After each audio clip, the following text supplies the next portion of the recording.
Welcome to another episode of Pound for Pound Boxing Report, episode 182. After a week hiatus, we are back. I am your host, Michael. Joining me this week, Gail from Communities Digital News, Jacob from Jab Boxing, Daniel Harper from the Inscriber. What's going on, ladies and gents? Hey, it's good to be back. We're in the Good. mix. What's happening?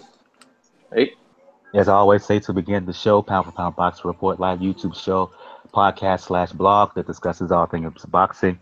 If you want to find out all information regarding Pound for Pound Boxing Report, p4pboxingreport.wordpress.com. That's the blog page. That's where you need to go. Check the right of the page. You can find links to our channels/ pages on Twitter, YouTube, G Plus, Tumblr, and I might start it back on Pinterest.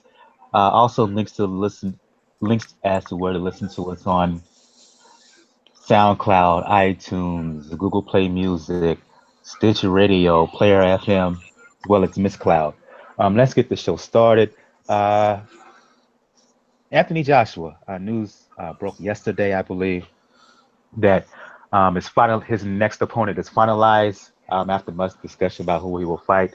Joshua will indeed fight his mandatory Kubrat Pulev October 28th in Cardiff, Wales.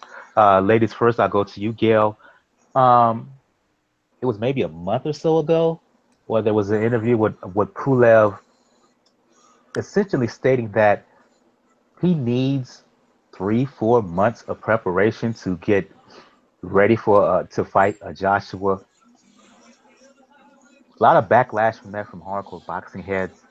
Uh, so with that backdrop, are you surprised any that this fight was made relatively coming soon? What, 7 weeks?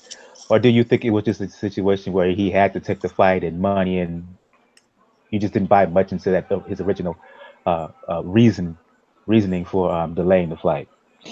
Well, it's one thing to say, this is what I like, this is what I want, and another thing to be told, here's what you get, take it or leave it. And he's not in the strength negotiating position here. So he can certainly request, ask, negotiate, but in the end, he has to look at the offer and decide, all things considered, is this in my best interests or not? And it's what we always talk about in fights, risk versus reward, is the potential payday and the potential benefit to me, even if the odds are against me, worth it or not? And clearly Ina's management decided, yeah, okay, no matter what I said, it's worth it to me, I'm going to take it. And I'm glad he did. And while it isn't the fight that we all probably hoped for to see Joshua, I say one thing that Joshua has done that other champions need to emulate is he stays busy. He stays in front of the public. He doesn't let them forget or move on to other things. He's in front of the fans all the time, and that is how it's done. Your thoughts first, Jacob, and then Daniel. not too much more to add. I mean, it's, I know they want to get Joshua back out there. They were hoping to get a fight in the U.S., possibly Vegas. But I think with the Wilder-Ortiz situation that seems to be shaking out, he can stay busy, and then hopefully they can make a unification fight between them as a even bigger money fight. Your thoughts, Daniel?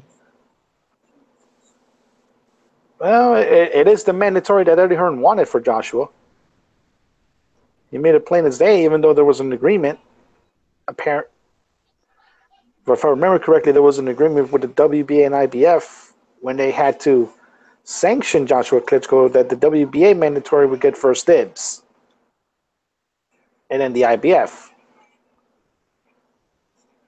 Now, luckily for Eddie Hearn, not so much Joshua, for Eddie Hearn, Ortiz is looking more towards being an opponent for Wilder instead of that, and which gives him an easy opponent in Pulev. It's not going to be probably too much of an effort for Joshua to take him out. It's another money fight. You can print the pounds there. The only issue is going to be because I haven't heard anything from the WBA as far as they themselves sanctioning the fight. And people have been asking them, have you granted an exception to Eddie Hearn, or are you going to strip Joshua of the belt? They haven't answered that yet. Mendoza hasn't answered that yet. And he's usually one of the first guys he'll answer with when there's a question. It's going to be an easy fight for Joshua. And the lead-up is gonna be Joshua Wilder. WBC pretty much said that they'll do whatever is possible to make that fight. So ultimately, yeah, Eddie Hearn got what he wanted. Joshua gets back into the ring. Showtime gets to showcase him again. And we just build up to, if everything works out, Joshua Wilder in 2018. Bit of news. Let's stick to this. The connection between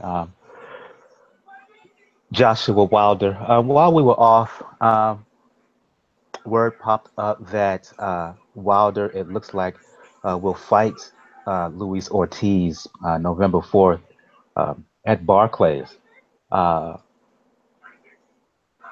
Bermain Stavern, who is Wilder's mandatory, decided to take the step aside fee. I'll just ask everybody here and anybody who wants to respond, please do. Your reaction to the news that Stavern finally took the step aside money, that Wilder is going to fight Ortiz, who arguably toughest fight of his career, and what that could mean potentially should Wilder win, or what does it mean if Ortiz comes in there and win?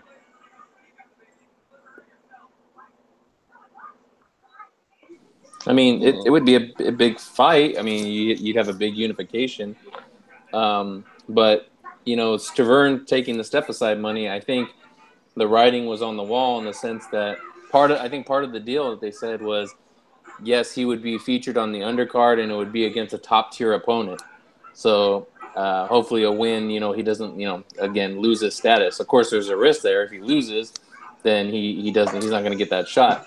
But I don't think anybody was clamoring for a Stavern Wilder rematch, and I don't think any of the networks was really interested in buying that. So, Stavern's got to make money too. So I think this was his best option, is to step aside, let the big fight happen, and then he picks up. Hopefully he wins, and then he gets a fight for another check. Yeah, it was just the best option all around. He gets a little money. Yeah, I really do wonder about the future of Stavern's career and how much his heart is in it. So time will tell. We'll figure that out pretty quickly. But for boxing and for the fans, it's by far the better fight to see Wilder in the ring with Ortiz. And, it depends on what version of Ortiz shows up. We've seen him absolutely destroy guys like Bryant Jennings, who is no pushover. And then again, we've seen him, look pretty lackluster, looking like what we perhaps think his age really is. So it's always a coin toss when Luis Ortiz steps in that ring as to, which one of those guys is going to show up. And Wilder has to assume it's the guy that blistered Jennings, or if he isn't prepared for that, and that's the version that shows up, things could shift around mighty quickly. Daniel? Well, it's the best option overall when you look at where Stavern is and where his promoter is. You have to mention these promoters, Don King, and unfortunately, the financial situation with Don King Promotions is the people that work for them always treat any show that they do like it's the last show. That's pretty much to tell you their financial picture. So Stavern needed the money, but more importantly, Don King needed the money just to remain operating. It was the logical move to make. Supposedly, the opponent is supposed to be Dominic Brazil. So it is a credible opponent. And if Wilder wins, okay. Works out. Okay, they had the big fight. And then negotiate for Joshua. And then maybe without your turn. if Ortiz wins, I think Stubborn will probably then wisely move away from his mandatory spot. Okay, I'm gonna connect the two here. Wilder, let me say, he should have got the Stavern mandatory out the way, because we didn't, it was not, there was no need for us as fans uh, to sit here to have Wilder sit idle um, for months and have all this backroom dealings about mandatory and about all this. You want to see him fight. But with that being said, this is a really good alternative if he's not going to face the mandatory, because Ortiz is credible, he is legit, and he is dangerous. Um, Joshua, I didn't see where he had much of a choice. If Pulev was going to stick to his guns and say, I'm mandatory, take the fight. Ultimately, if we have a situation where all roads lead to Wilder and Joshua fighting each other, be it 2018, be it 2019, uh, that's all good. That's what I'm hoping. That's what I'm hoping. Um, Part of this too is the whole rankings thing. You have someone like Stavern who fought Wilder but lost, didn't have like an unimpressive showing, but then you have someone like Ortiz who's number 2 who hasn't lost. So it's like, how do these rankings, like, Pulev is 3 and White is 4. It's just these rankings and who's the next mandatory or who's next in line is all screwed up too. I see. Well, Oh, go ahead, Daniel. Go ahead. the thing is that I think Stavern always had that rematch clause available. I don't think they really exercised it per se, and the Povetkin issues mainly what threw everything off, because WBC decided to drag their feet with that situation. Now, ultimately, probably what's going to need to shape up and it's probably going to need to change is that really pretty much any sanctioning body has to overhaul a ranking system, and there's been pretty much calling for almost a uniform ranking system among the sanctioning bodies where the champions don't get taken out of them. Because that's the unfortunate one of the issues that we have. Okay, if you're the WBO champion, but you were previously ranked high in the IBF, the minute you become WBO champion, they remove you from the ranking. To me, that's kind of weak. It's stupid. Like, Makes no sense. yeah, they should have pretty much, like I said, uniform sanctioning bodies, should have a uniform ranking system where everybody knows who's ranking number 1. Now, you can have a situation with what the WBC and WBA wanted to do probably 6 months ago,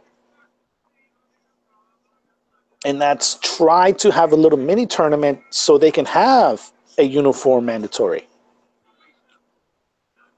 They've wanted to do that, but obviously you have to get 4 to tango if it's 4 sanctioning bodies, and it doesn't look like the WBO or IBF want to listen.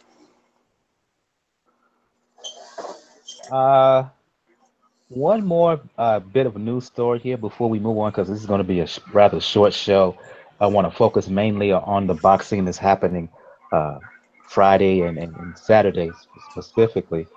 Um, last time we had a show, uh, really praising what Bud Crawford did to Ndongo, uh, becoming undisputed unified junior welterweight champion. Well, in the time off, um, Bud decided to vacate the IBF 140 title, um, and it looks like he's going to move up to 147. I'm again leave this question for anybody who wants to respond.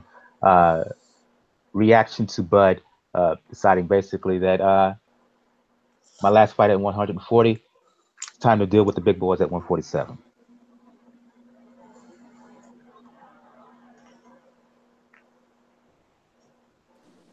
You want It's to go, not Jay? against Jeff Horn.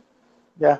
It's not against Jeff Horn, obviously, so I don't know what opponent they're going to get him at welterweight to start, because you can't challenge Thurman. Thurman's hurt, and he has mandatories. Unless you can work out a deal with Sean Porter, which might be a good fight. Sean Porter does need an opponent. For the first fight for Crawford at 147, to put him in with a banger like Porter, I'm not sure that I have no objection. I'll maybe state that up front from a fan's point of view. If I'm advising them, I'm thinking, that's a little rough. I think that there would be a better choice. You know, I'm not sure if there's anybody that's, you know, looking for, you know, I'm trying to think of who all the other gatekeepers are at this point. Why not Horn, Daniel? Because the issue that's gonna be is they want the Horn Pacquiao rematch for the belt. They meaning Bob Arum. They mean Arum. But Pacquiao is begging off for duties, you know, senatorial duties. Yeah, but if Crawford beats Horn, gets a belt, then he gets the potential Pacquiao Crawford match. And which is what Eddie Hearn, what Freddie Roach absolutely does not want. He wants easier fight for the Pacquiao. The issue is, though, when it comes to the Horn fight, it's also the fact that I don't think this is Pacquiao pretty much saying the senatorial duties, as it is trying to use leverage, saying, no, I'm still the A side, even though I lost. I want the fight in the Philippines. Yeah, I agree with you. I think that's a cover story. Not that he's ducking, but you're right. It's leverage. But looking at the lineup, you know, I mean, we know that Jesse Vargas thinks he's in play for Horn, or wants to be, and apparently Horn's camp has said we don't necessarily object to that. So who else does that leave? I see Gus and Bo from Truth and Facts has joined us. I'm giving them an opportunity to talk. I'm going to catch them up. First to you, Gus. We were talking the news about Joshua fighting Pulev, Wilder fighting Ortiz, and the decision of Bud Crawford to vacate the IBF title. You were not here during an episode in which we discussed Bud Crawford, his destruction of Ndongo. I'll give you an opportunity to talk about that fight quickly now, and also the reaction to the news about Wilder, Joshua Ortiz, and Bud Crawford deciding to vacate the IBF belt. Mike, first things first, you do realize corruption in boxing is a human. He's not a vampire elder Victor from Underworld. You know, you're starting to see away from me. I'm sorry, Gus, man. I was running late. My apologies, man. My apologies. Oh, Gus, we miss you, man.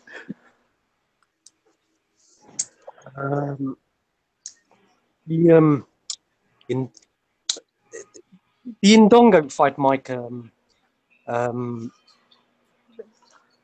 What I sort of deduced from that was, Mike, was a very nervous Ndongo came out, just exacerbating too much energy. I felt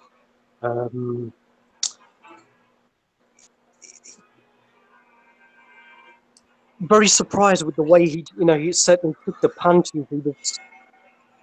He didn't utilize these strengths. He was just a little bit too reckless. And when you're up against such a proficient technician and a guy who's just going from strength to strength and certainly carrying that knockout power,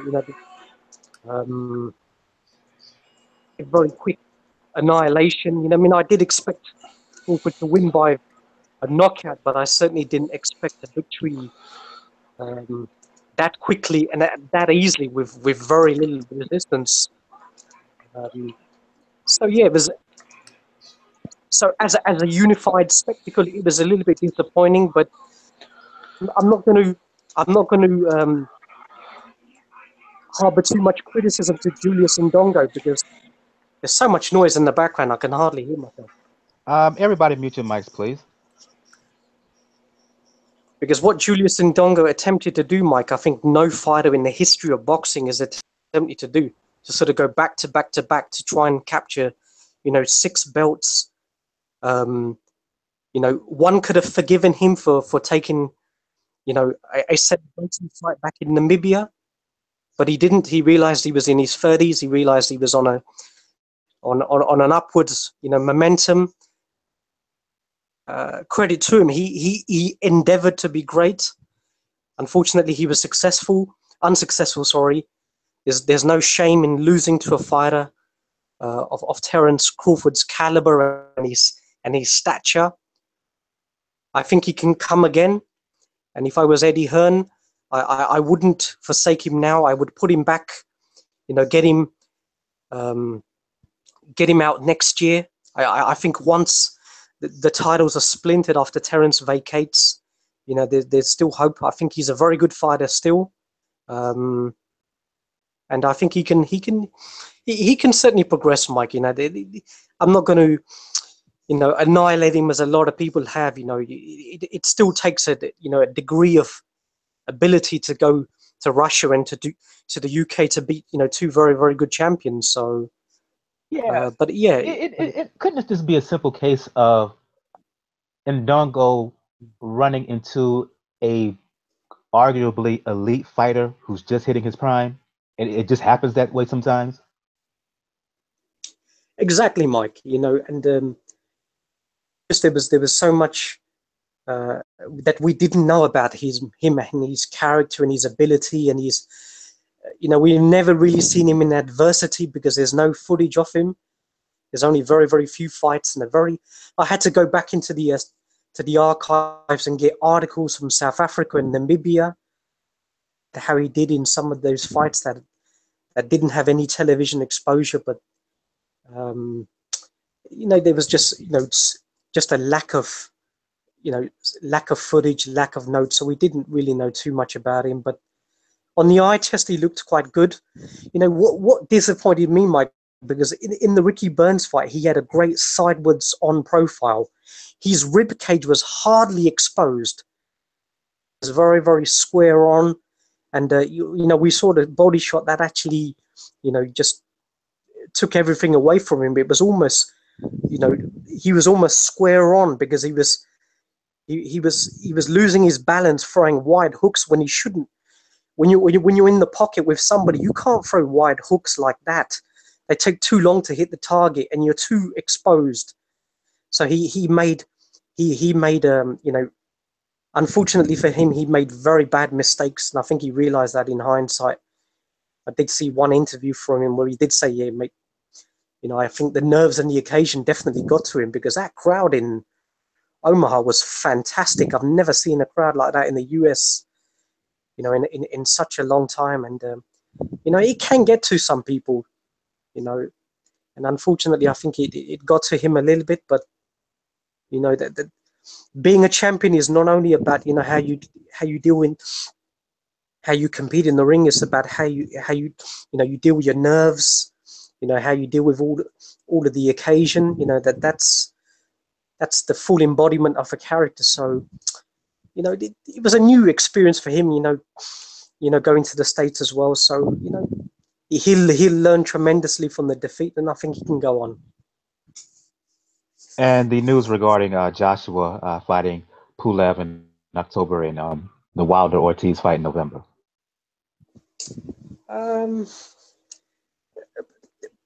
Personally, for me, Mike, I think it's a disappointing fight, but it was inevitable. I think we would all predicted this fight was going to happen. There's been a lot of meddling. There's been a lot of back dealing, and there's been a lot of skullduggery with the the sanctioning bodies.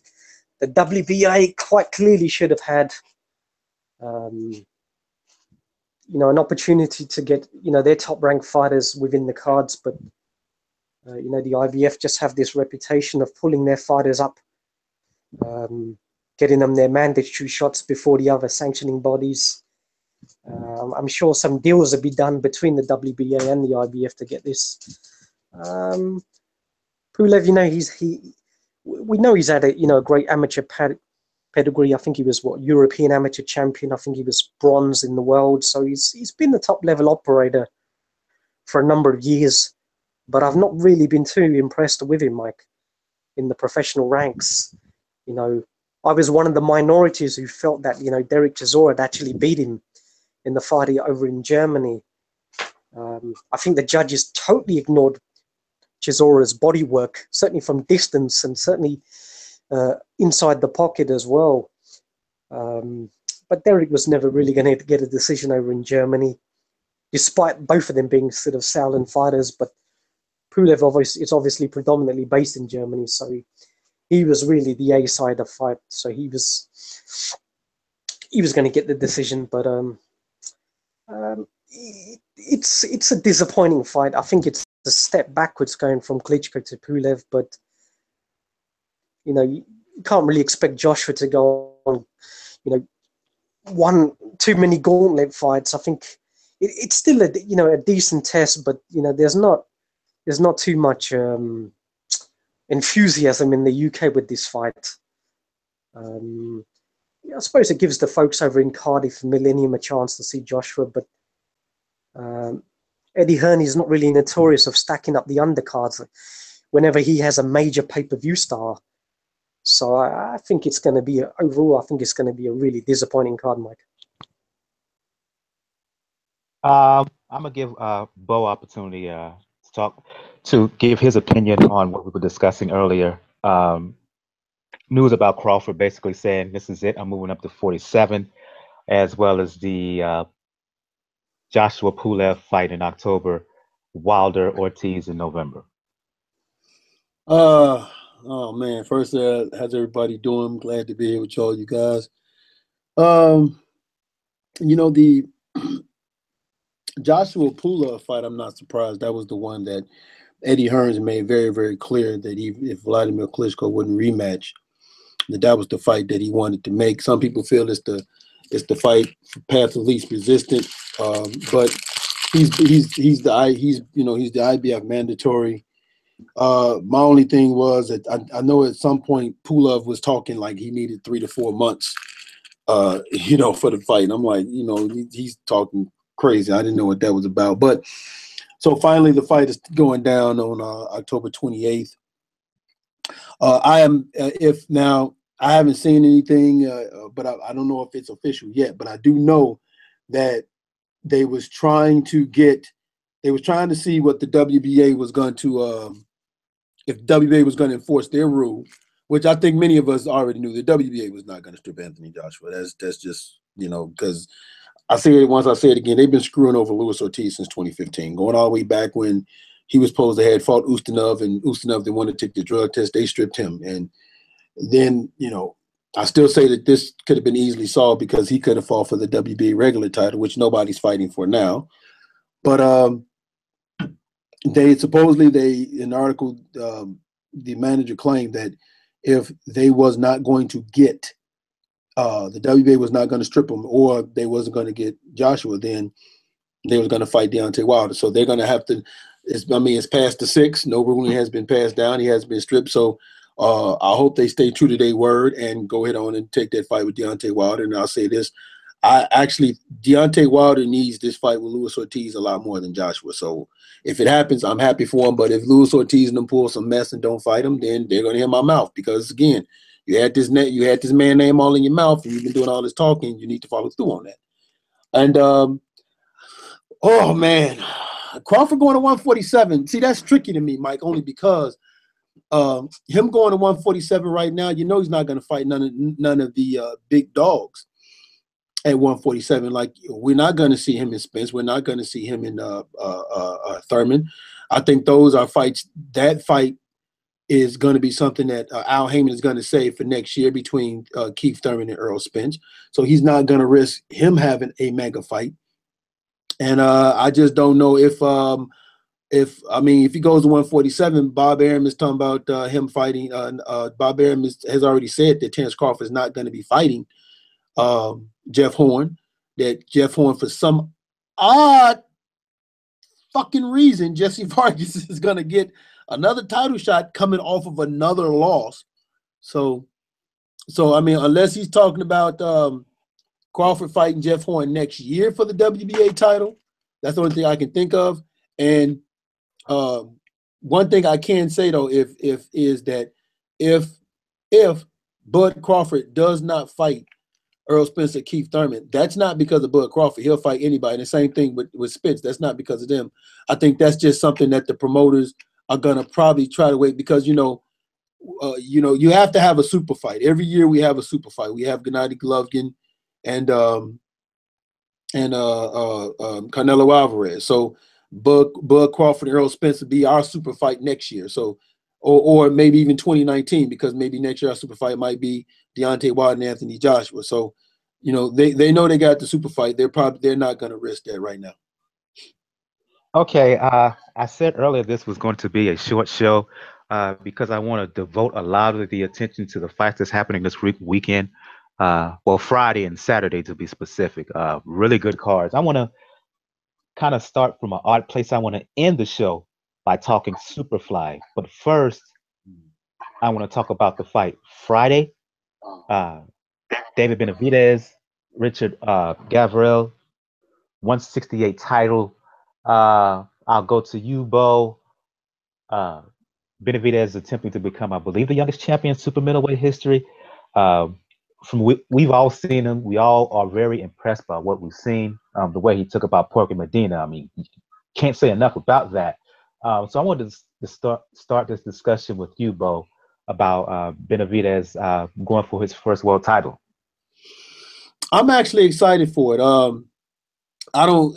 I even if it would have been Andre Dirrell, I still had David Benavidez because the reality, David Benavidez is a guy who has.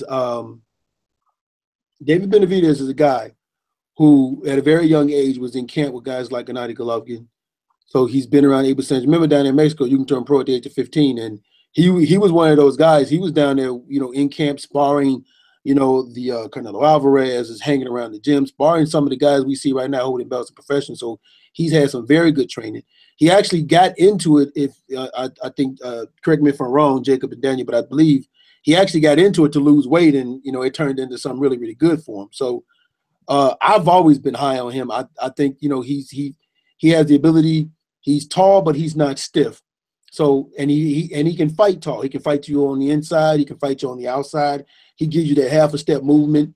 And matter of fact, his brother is even very good. So and he's smart. You can see his ring intelligence, and he has deceptive power. Like he doesn't look like a cat that would hit you hard because most people think you have to be built a certain way to like you hit hard, but he doesn't. He's not built like that. But we know he can hit you hard, and he throws beautiful combinations and give angles. So I'm actually happy for him, and I'm only hoping that after he does beat Gavril, that we will see him fight Anthony Dirrell. I would have liked to have seen him fight Anthony Dirrell because I think that just would have been a better victory if you're going to win the title is to beat a quality guy. So I like this fight. I'm high on David Benavidez. He can. I don't really see like looking at James DeGale, even looking at Zordo. I don't see nobody at that super middleweight division with the way he's fighting. I can see him winning all those belts at super middleweight. I see Hakim has joined us, Hakim Boxing, and thanks for joining us. I want to go to you a bit to talk about this fight, but first I want to go to Gail and then Gus, your preview of Benavidez and Gavril. Folks, if you didn't see young Mr. Benavidez fighting Porky Medina, you are in for a treat. This guy is the real deal. It is astonishing how much ring presence he has and presence of mind and fortitude at a young age. The kid is 20 years old, I believe. 22, someone correct me. He's a kid. He's a pup. Now he's 20. He's 20. All right. I was right the first time. And you look at him, and it is hard to believe. This fight is clearly going to be the stepping stone to a lot of other great things for him. He's definitely the real deal. He's come up fast. He's earned it. No gimmies. Again, if you didn't see the fight with Porky Medina, in fact, before you see the fight Friday, take my advice. Go look for highlights, at least a few minutes worth. If you've got a half hour to spare, watch the whole crazy thing, because that was a war.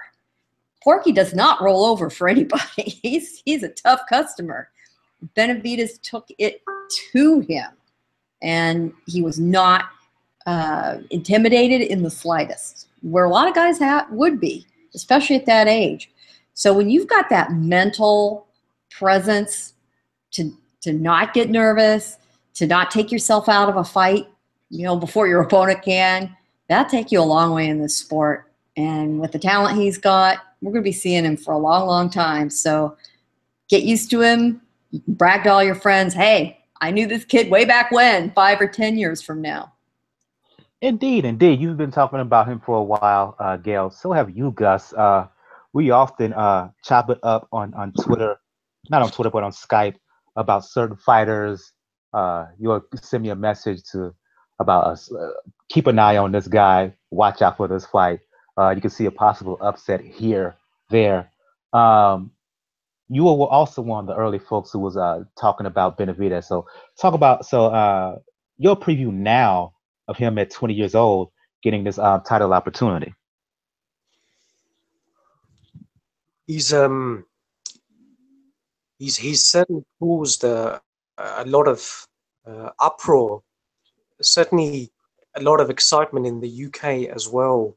And he's particularly his fighting style, which has almost encapsulated the audiences both sort of domestically, internationally. Seldom do you see such a fighter who has the ability just to to cycle through ferocious combination punching, the ability to sort of pick shots as well, both on the inside, and for such a tall man, he can fight at range as well. The Medina fight was, a lot of people didn't.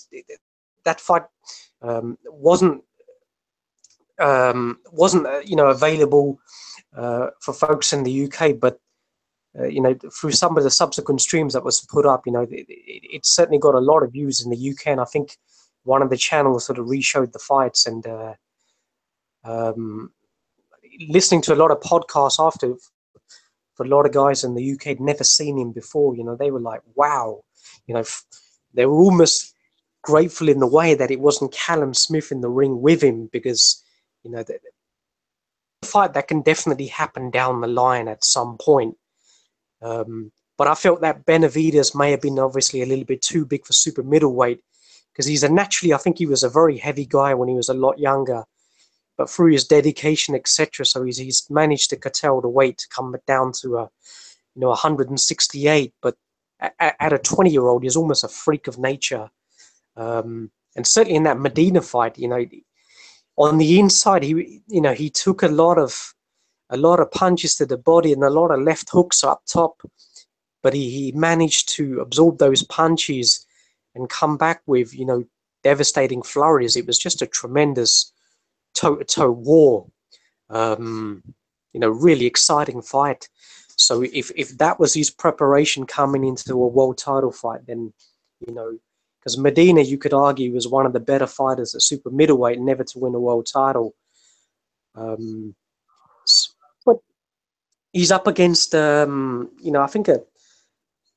think he's a TMT fighter. I've seen him a few times. He's not a bad fighter, actually. I think he's Romanian, based in Vegas, if I'm not mistaken.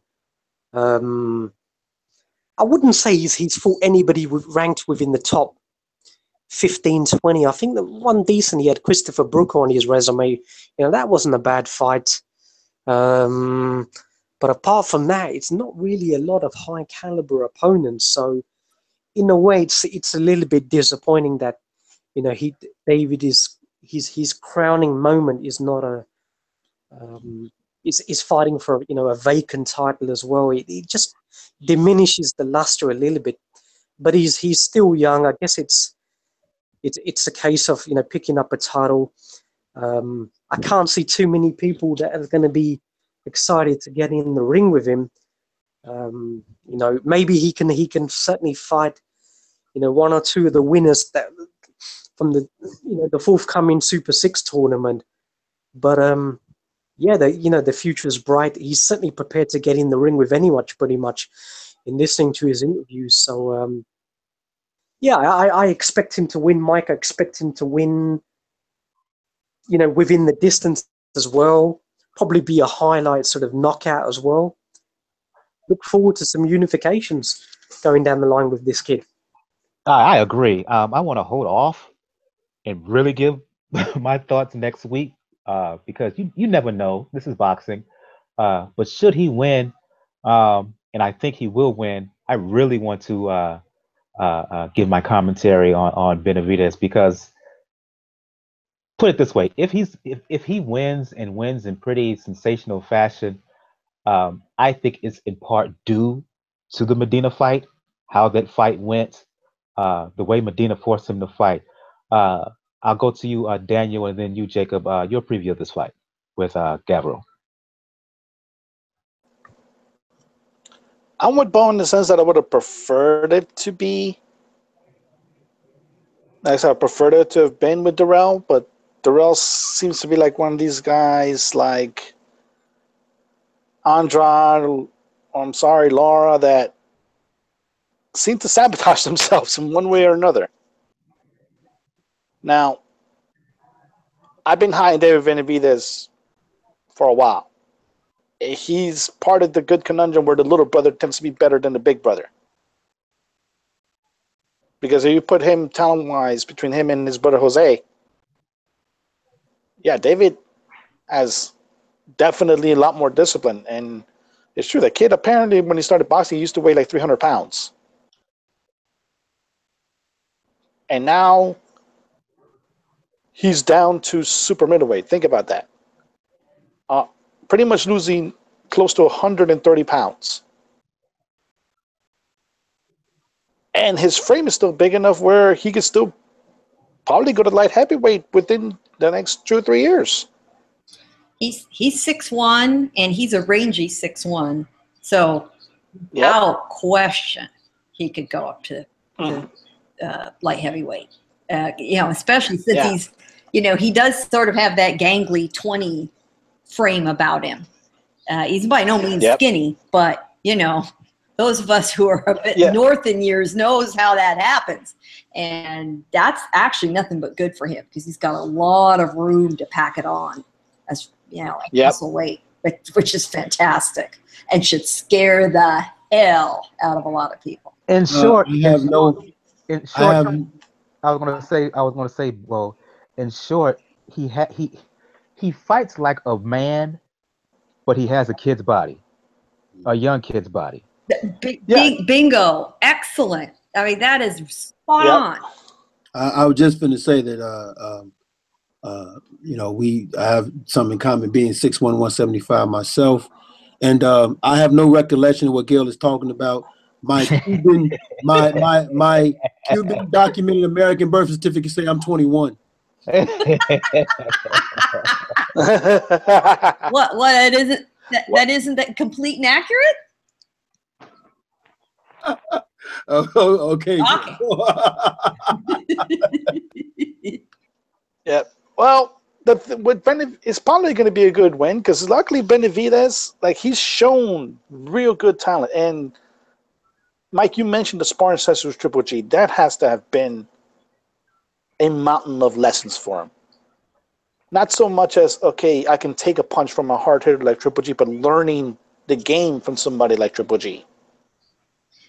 And you're right. And if the only thing he learned is how to cut off the ring and the ring generalship, that command of moving somebody around, including a guy who's got a bigger frame than you do, that is a skill that will take him a long, long way. And that'll get him out of trouble when he's in trouble.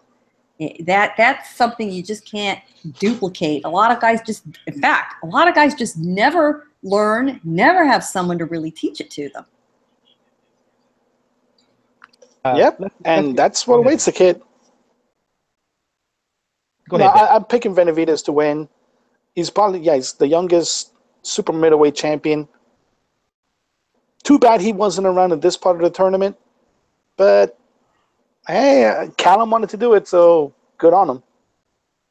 Callum gets to go in the tournament, but Benavidez gets the belt. Well, and kind of sets up an interesting situation where you've got the tournament going on, and frankly, I don't think a lot of those guys wanted him in the tournament. And it sets up a situation where, he could just simply clear the deck and fight the winner, which would be amazing. And he's got the belt. Let's get Jacob in this. Your thoughts on this upcoming fight between Benavidez and Gavril?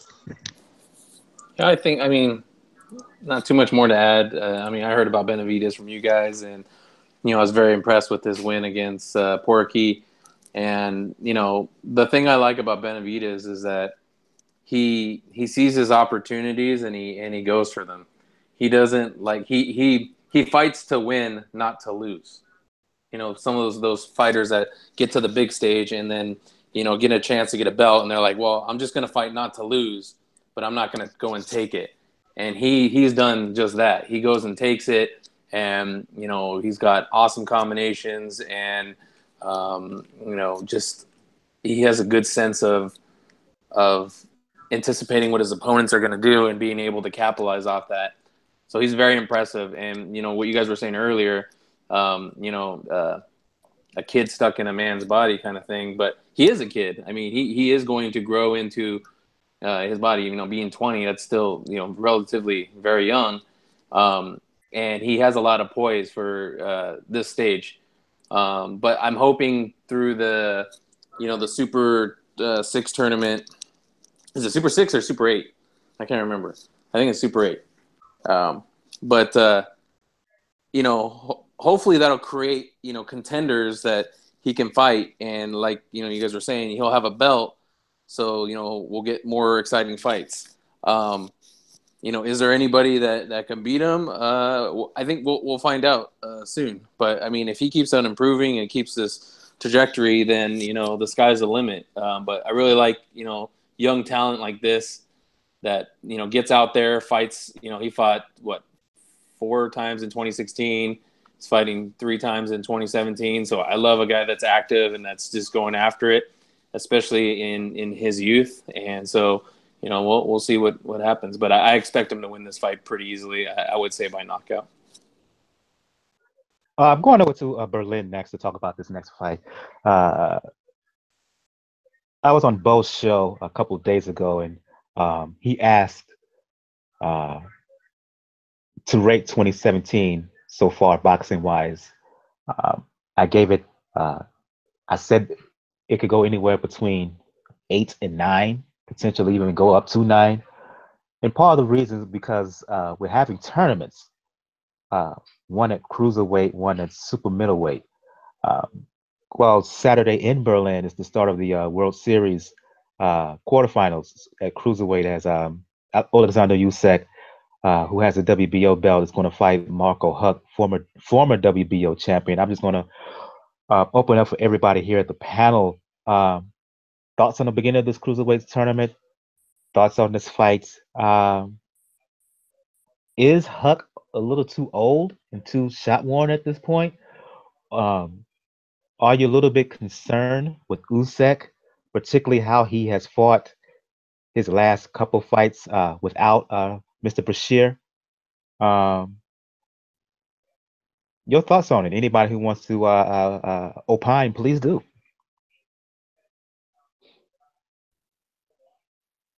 To answer your question, I do believe Huck is past his prime. Usyk should get by him pretty convincingly. But the one thing about Usyk, the time I've seen him fight is I wish he was using the tools in his shed a little bit more. I think he has a lot of talent, footwork and good hand movement and whatnot, but he seems to kind of get into certain lulls in the fight that don't come out very impressive.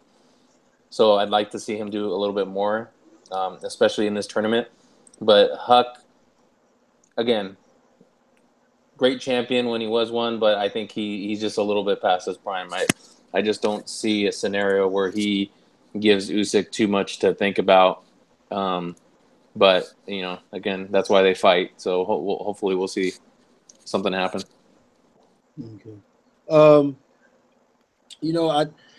The Usyk that I remember when he beat Kowalski, the Usyk that was moving, giving you angles, showing you stuff, that's the Usyk that I think can win this tournament. And we didn't see that when he fought. I think the guy, what was it? Hunt. I think the guy's name was Hunter. Yeah. Right. When he fought Hunter, Hunter hadn't fought in 2 years, and Hunter was dead on his feet, tired, and Usyk couldn't get him out of there. So I don't like this more aggressive Usyk because he was he didn't look good. He was getting hit with things that he didn't have. If Hunter had 1 or 2 fights in between them 2 years, he probably would have won that fight. So he needs to get back to the Alexander Usyk that we remember him being, right? And I still say I think he fought that way as aggressive because he wanted to show how this new trainer wouldn't affect him. But I'm with Jacob here. He gets past Huck, but when he starts going up there and he's facing the Gassievs and these and the Bradyses, these more dangerous punchers, and he's being flat-footed, that could cause a bit of a problem. Yeah, this is going to end up being much more, I think, a 50-50 fight than people believe. Usyk has not had the strongest outings recently, and Huck's going to make it even because of his age, but he's still got the experience in the ring and can exploit an opening if he sees one. I think this might be a messier, tougher fight. I agree that Usyk should prevail. I think he finds a way to win. I'm not sure he impresses in the win. And he needs one. He needs one of those flashy, I'm the big man with the big punch sort of wins to get himself back on the radar. He is starting to be eclipsed by his other 2 stablemates, Gvozdyk and particularly Lomachenko, but of the 2 big men, it was Usyk who was really first out of the gate, but it's Gvozdyk that's made more noise. I'll go to you. Interesting enough. Go ahead, Daniel. Go ahead. Sorry about that. Interesting enough, Gvozdyk kind of gave away some of that buzz with his last fight. Even though we understood why, he fought not to lose. He did, but he also, it was almost as, in a way, now that I've seen it, it reminded me a little bit of Floyd's fight last weekend where, he kind of screwed around for a few rounds, and when he decided to get down to business, he took care of business. But you really can't be doing that. Yeah, that's the whole thing. You really can't be doing it. But the whole thing is, it is a good dynamic. Like we saw it earlier in the heavyweight division with Joshua and Klitschko. It is pretty much supposed to be the passing of the torch this fight. Huck was one of the best cruiserweights of his generation, if not the best for a while, just based on title reigns, versus a guy who is looked to be the next one. Like I said, I'll always remember Tony Bellew blatantly saying, I will not fight him. He is too good. But it is going to be interesting to watch because Usyk, has not looked that good since leaving Mr. Bashir. And I've said, if he doesn't look that good again, his team may just have to pretty much bite their tongue, say we were wrong, and go back to Mr. Bashir.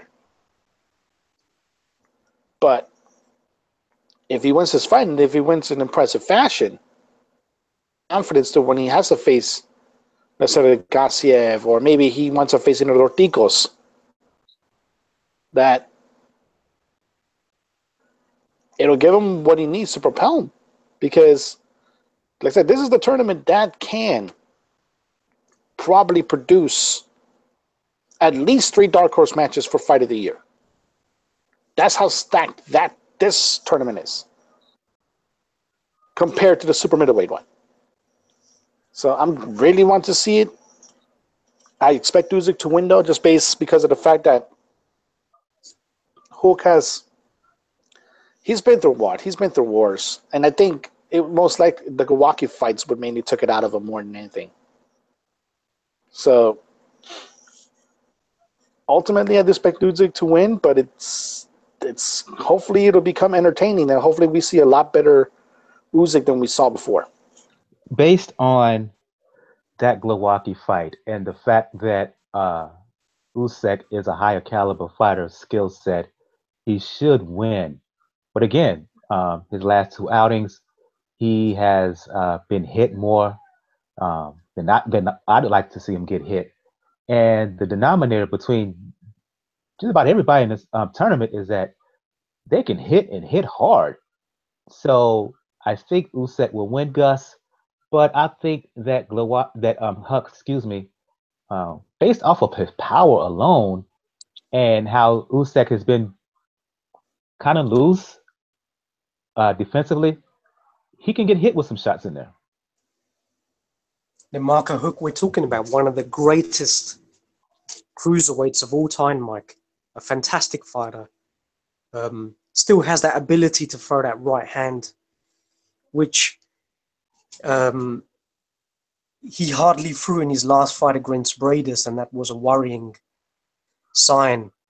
But folks have got to realize, Marius Benavidez is an extremely talented fighter who just has that, his timing and his ability, his distance management, certainly in that fight, to negate Huck's punches and actually just reduce his volume to a level that I've never seen before was very impressive.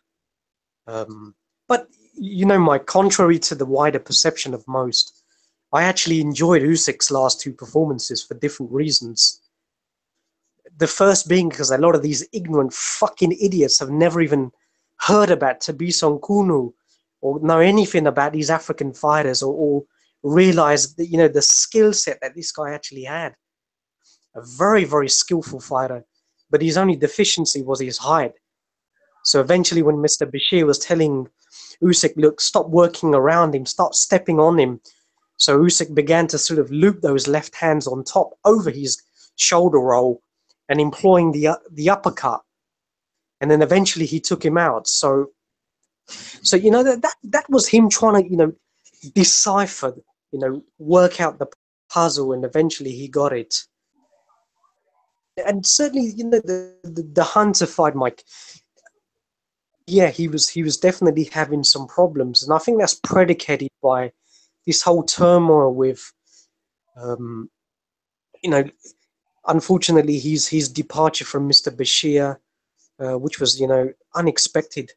But I felt it may have been influenced certainly by, HBO, K2 as well, who are trying to almost just impose too much pressure on him. They're already talking about him being, a heavyweight star, even before he's accomplished what he's set out to accomplish in the cruiserweight division. So I just feel it's unnecessary what they're building him up towards. Let it happen naturally. He's talked about it, but I think it's a little bit too premature, because there's no guarantee that he's going to win this tournament, because we're talking about the best fighters in the tournament and one or two hidden gems that people have no idea about in terms of Dorticos from Cuba, who's a magnificent fighter, and folks are seeing in that tremendous fight with. But Huck against Hunter, going back to it, eventually when he started walking him down, using his greater athletic ability, you got to give him credit, because he, the stamina and the desire he showed to try and get at his opponent, even in the latter rounds where his punch volume was actually increasing as well, Mike, walking him down using different techniques. So he was trying to adapt his game, trying to be a little bit more fan-friendly as well, which I think is, as a point sort of Bo touched upon, is the pressures of trying to fight, in the US on these big cards now. They're trying to, maybe trying to, dictate and influence his fighting style, which is causing him one or two rifts. So he's going to have to number one, understand who he is and what he wants to be, and then just trying to find a balance between that fighting style, which I think is exciting, but people are under some sort of perception that it's a little bit too amateur based, where he's just trying to fire off little pity pat combinations or whatever. But so it's almost getting that balance right for him. I'm not sure what his trainer status is for his fight. Does anybody know who's been training him? No, I don't. He's No, been nope, no idea. he's been training. No, yeah, Usyk been training with the second that was to Bashir. It's not Not that roster. Lomachenko. Yeah, it's not Papa Lomachenko. It's the other guy. Well, in the midst, yeah. In the ring, it was Ross Abner, so it's kind of fluid. Supposed to be overall supervised by Papa Lomachenko. Yeah.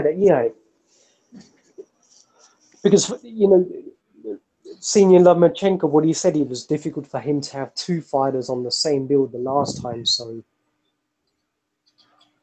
if he's had a significantly long camp with Senior Lomachenko, then I expect him to be a little bit more focused, clear cut, and decisive in this fight. Because in the last fight, I don't think he was even listening to any of the instructions. I think Ross Abner was just talking some utter madness. And he just clearly wasn't paying any attention whatsoever.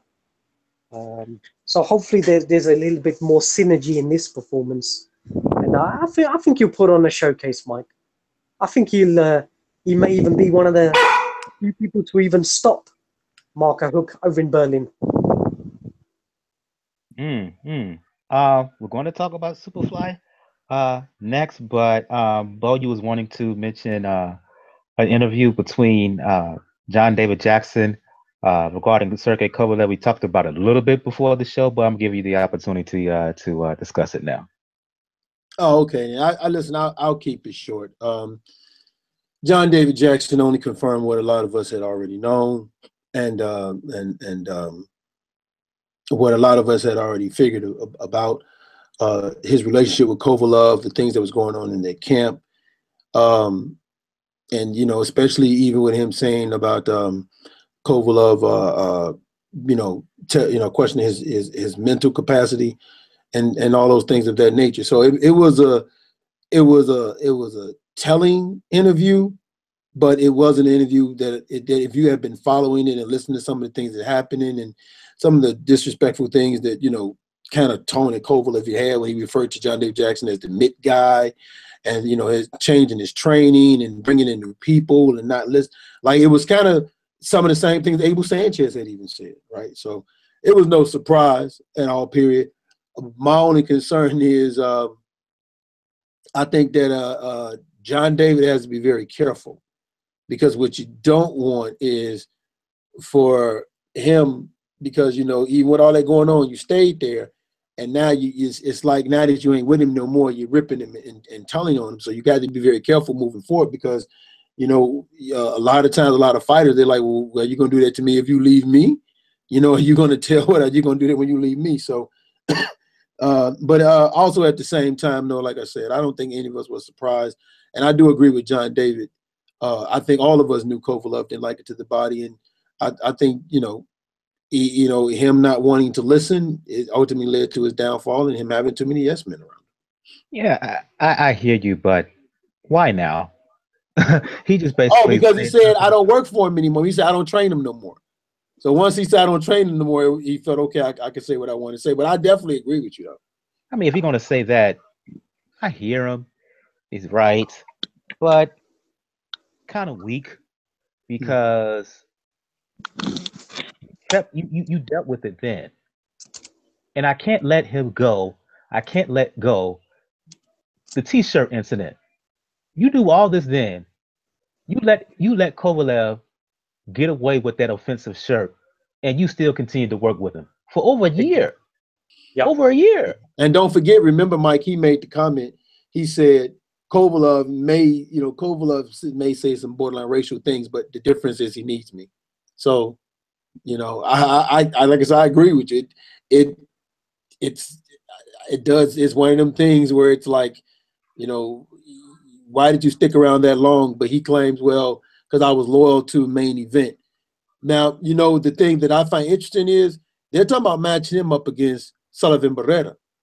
And I want to pose this to the panel. My question is, do you guys think Kathy Duke is trying to get rid of Kovalev? Because if he's kind of mentally fragile, he's kind of weak to the body, you're putting him in there with a guy that seems to be on quite the run. Is this a sign that maybe Kathy Duke might be cutting ties with Kovalev? Because normally after a fight like that, you put him in there with, mediocre opposition to build his confidence back up. You put him in there with a guy who has extreme confidence. So, I just want to propose that to the panel. You guys think they might be trying to get rid of him? Well, Barrera was previously his number one for the IBF. I went to the fight where he fought Murat, and Kovalev was there, and that win was supposed to get him the mandatory position for Kovalev, but then he elected to fight Ward instead. Now, I don't think he's going to get rid of him because, as Gail mentioned when she was in that fight, the plan was always for that winner of the Barrera-Smith fight to fight Kovalev next. So if Joe Smith would have won, it would have been bound to meet Joe Smith versus Barrera. But the issue is probably going to be, this is mainly, first of all, keep money in-house. It keeps money within main events. Nothing's going outside. Sorry. And secondly, what else do you want them to do with either guy? Because obviously, okay, Barrera's a WBC, but perfect timing, I guess. Perfect timing when it comes to it is, we know Yvonne Michelle's not going to make the fight because we've seen previously he'll screw over Sullivan Barrera because Sullivan Barrera can't travel to Canada. So now he's going the WBA route and trying to challenge Badu Jack, which would be nice, or get this fight with Kovalev. I don't think she's trying to get rid of him, but it's, honestly though, a lot of what Kovalev has done and a lot of John David Jackson said is mainly almost self-fulfilling prophecy. Like, you blame enough people after your first loss, it'll come eventually to find you. It'll come eventually to bite you. And that's what's happening. And let's not forget, it's not saying an official saying they parted ways. He said, when Don David Jackson said, as far as I know, I'm not training him. So as far as he knows, he's not training him. It doesn't mean that Kovalev officially fired him. But it probably means that they haven't talked since they last fought. What happens if the fight gets made and then suddenly John David Jackson gets a call and it's Kovalev's number? We don't know.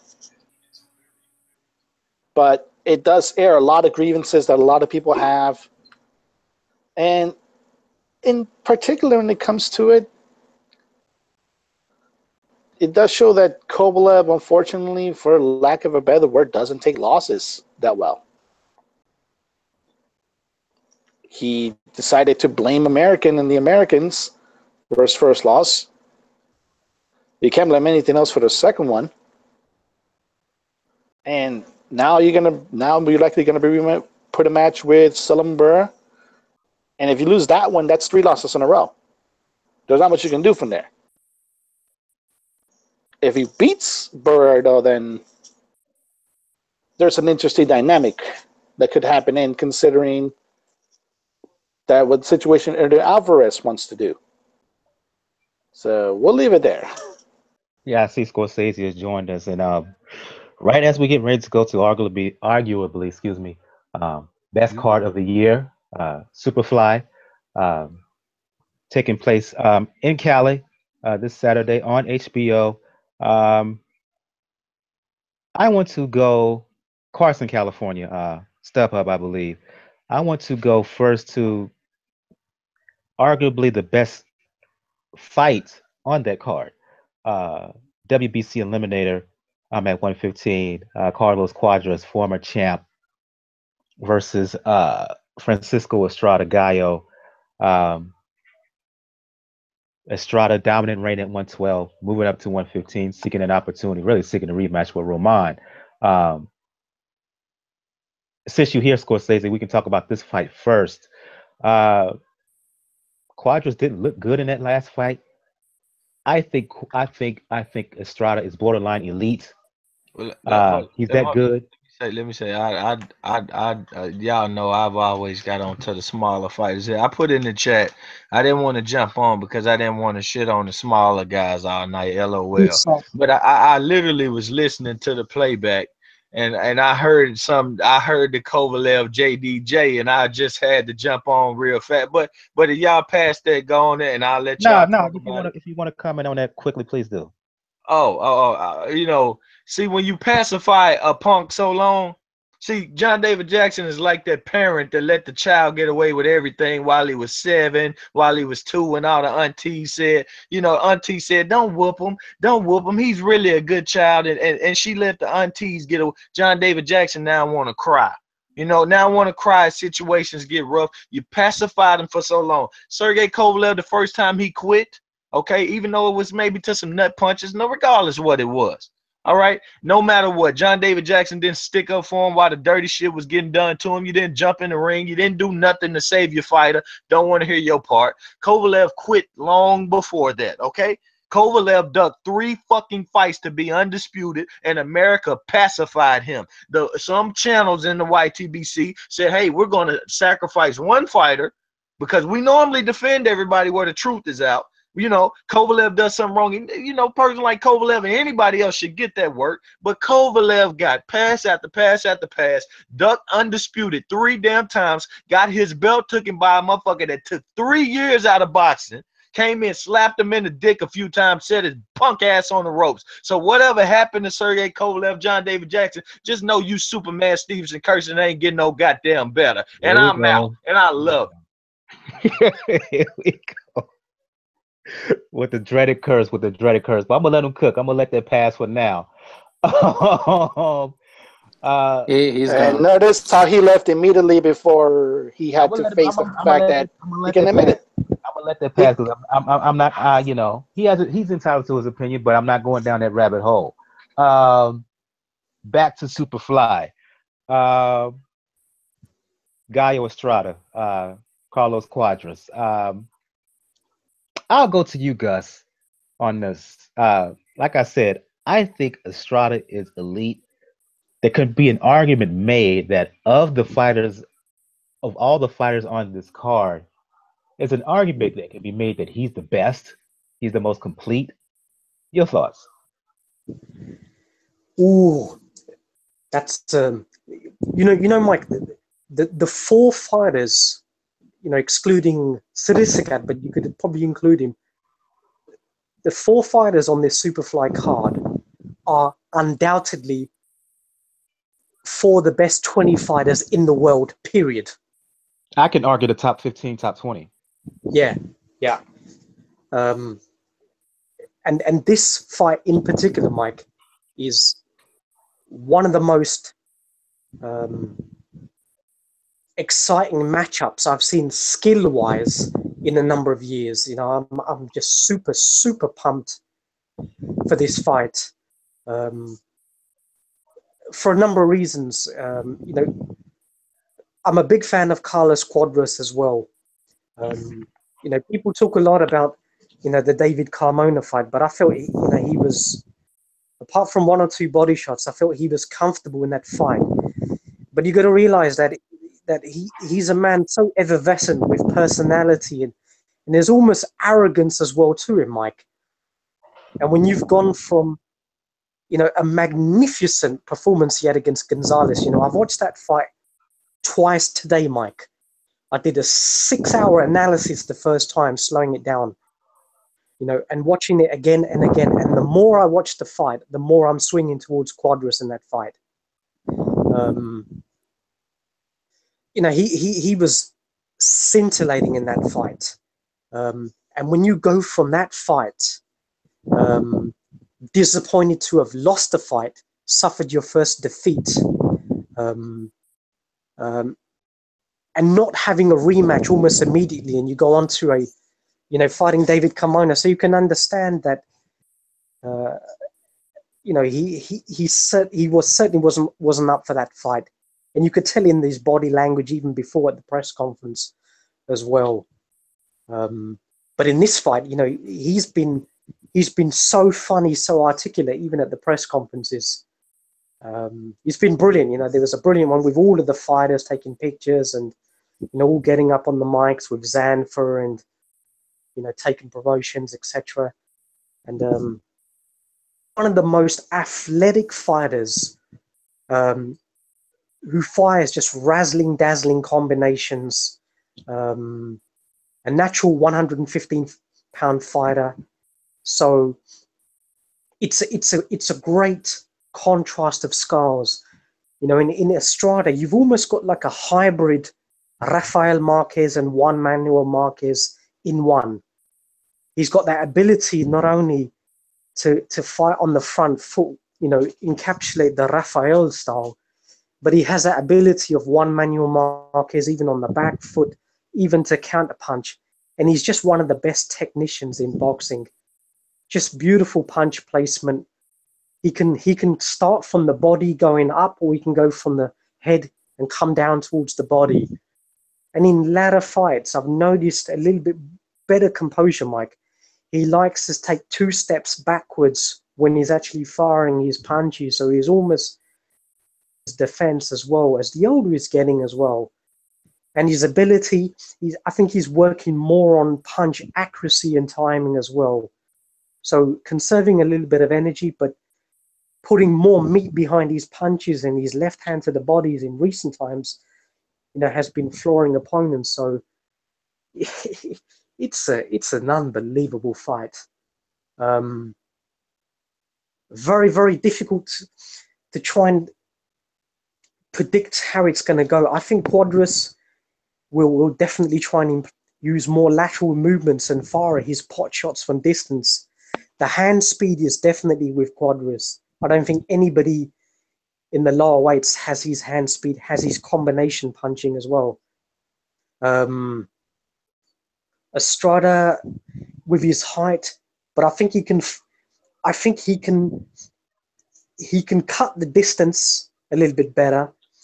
I think if Cuadras doesn't dominate him in the earlier rounds, I think it's to his detriment. I think Cuadras has to jump on him pretty much from round 1. Because if you let Estrada settle and you let him get into that rhythm, and he's a guy who actually finds within fights, even when he's having problems, he'll find a way of coming back, figuring out his opponents, making adjustments.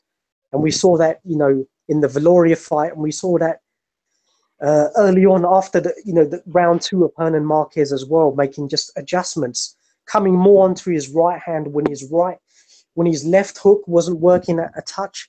So he was setting him up with his right hand, feinting, right hands up top, then working the body.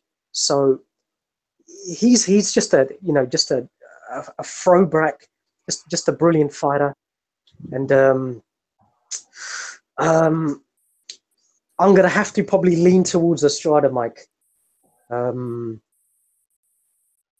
I don't think it's going to be a wide decision. I think it's going to be a very, very exciting, close, competitive fight.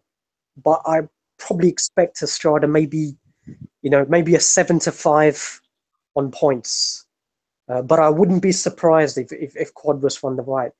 Because if he's up for it and he's motivated, and I gather he is, I just think his stamina over 12 rounds is just ludicrous, Mike. In the Gonzalez fight, his punch output was increasing in the 11th and the 12th. He just has a unique ability, fighting on the back foot with combinations. Mike, you know what? It's just a mouth-watering fight. Period. I think for me, I've gone with Estrada because of his intelligence. Cuadras is the bigger guy, but for some reason, I think that Estrada is going to win pulling away late because of his intelligence. because of the fact that he could really go to the body. People don't pay enough attention to his body work, but he could really go to the body with hard shots. Um, and I just think that in his overall ring generalship, will thwart the speed, hand and foot of Estrada. I mean, of Cuadras. I just think he will find a way to win. He will find a way to win this fight. I'm going to open it up for everybody here quickly. Your thoughts on this fight between Cuadras and Estrada? If there's an intangible in this fight, it's how much Cuadras wants it, and he wants it. At the media workout today up at StubHub, Estrada didn't show up. I don't know if he was scheduled to show up, didn't plan to. I don't know what the deal was. But Cuadras made quite a point of the fact that Estrada did not show up. Said, he can't even show up to work out here today. It just shows he's a true chicken. And I want my belt back. He discussed at length how he felt he beat Chocolatito in Los Angeles and got his belt taken away when it should have been his. And then Roman lost his belt, Cuadras' belt, to Rungvisai. And now he says, now I got to beat Estrada to have the opportunity to fight to get my belt back, which is my belt. So he was lit up today, really lit up. Now, Gus is right. He is a hell of a personality. He is really a fun guy. The media loves him. I mean, he's so friendly to work with and just a delight. Loves what he does. He says his camp was very, very tough in Mexico. He really bared down. He's focused. So I agree with everything you both said about Estrada. On paper, it's Estrada's fight. But fights aren't won on paper. So if Cuadras is as fired up and ready to go as he says, we are in for a treat, and it could be the fight of the night. Mm-hmm. So, Jacob, your thoughts? I listen. I am excited. I think this is my pick for fight of the night. Cuadras, he didn't look good in his last fight, but he said something about it was cold where he was at, and he had a lot of excuses. And I'm not big on fighters that have excuses. You man up and fight, but he did anyway, and he fought. But like you guys are saying, man, he's a big personality. I like when he was fighting Roman Gonzalez and he had drunk some chocolate milk. And I'm like, this guy is a character. So I like the fight, but I think a lot of times a lot of people don't understand how he fights. Now, what kind of gets me is he said something in the interview about trying to knock out Estrada. I'm like, that's kind of playing to his hands. That's not your strength. Your strength is moving. Your strength is boxing. Your strength is at mid-range. Those are your strengths. You don't want to stay there with Estrada. Estrada is very good at going to the body. Sometimes his move can be repetitive because he likes to go, 2-1-3 or 1-2, step to the side, hook to the body. And so you don't want to be standing still. If you're going to beat Estrada, you're going to have to do what you do best as Cuadras, which is boxing. Estrada, and I agree with everybody. On paper, this looked like it should be an Estrada fight, but I got Cuadras winning this fight. I think Cuadras, he's hungry. He wants his belt back. I think between the two, he has the better ring IQ. And, we'll see. Really? Yeah. I think between the two, I think Cuadras has the better ring IQ of Estrada. Nah. We have to respect. We have to agree to disagree on that one. I think. Hey, that's fine. Yeah, we disagree, Grandpa Bo. Oh man. Hey, I'm still upset, man. She took my grandbaby and she took my grandbaby, put on a plane to Atlanta to see her grandma. I'm so mad. I just think Cuadras' intelligence is really, really up there. Really, really up there. That's what I said. I said Cuadras has the higher ring IQ. I mean, not Estrada. Estrada's. Though Cuadras has learned a lot from his last couple of fights. And you'd have to say that Cuadras has had the tougher fights recently versus Estrada. So how much ring IQ has he added? Well, we're going to find out pretty quick. Jacob Daniel, your thoughts on this fight? I mean, I'm gonna be there, like yo, we'll be there, and I'm so excited for this card. Lucky bastard. And when they announced this card, and then they just, I was just like hoping it was going to be on the West Coast, and then it being at the StubHub was just like icing on top of the cake. So I'm super stoked about this whole card. I do agree with you guys. I think this is the fight of the night contender. I'm going to lean towards Estrada in this fight, in a very competitive fight. As much as Cuadras wants that rematch, I also think Estrada has been chomping at the bit for the rematch. I think he said in multiple interviews that he'll follow Chocolatito wherever he goes. If he goes, because he went up in weight. He said, if I have to go in weight, I'm going to follow him. And their last fight, their original fight, was it was in LA at the Sports Arena, which is no longer there.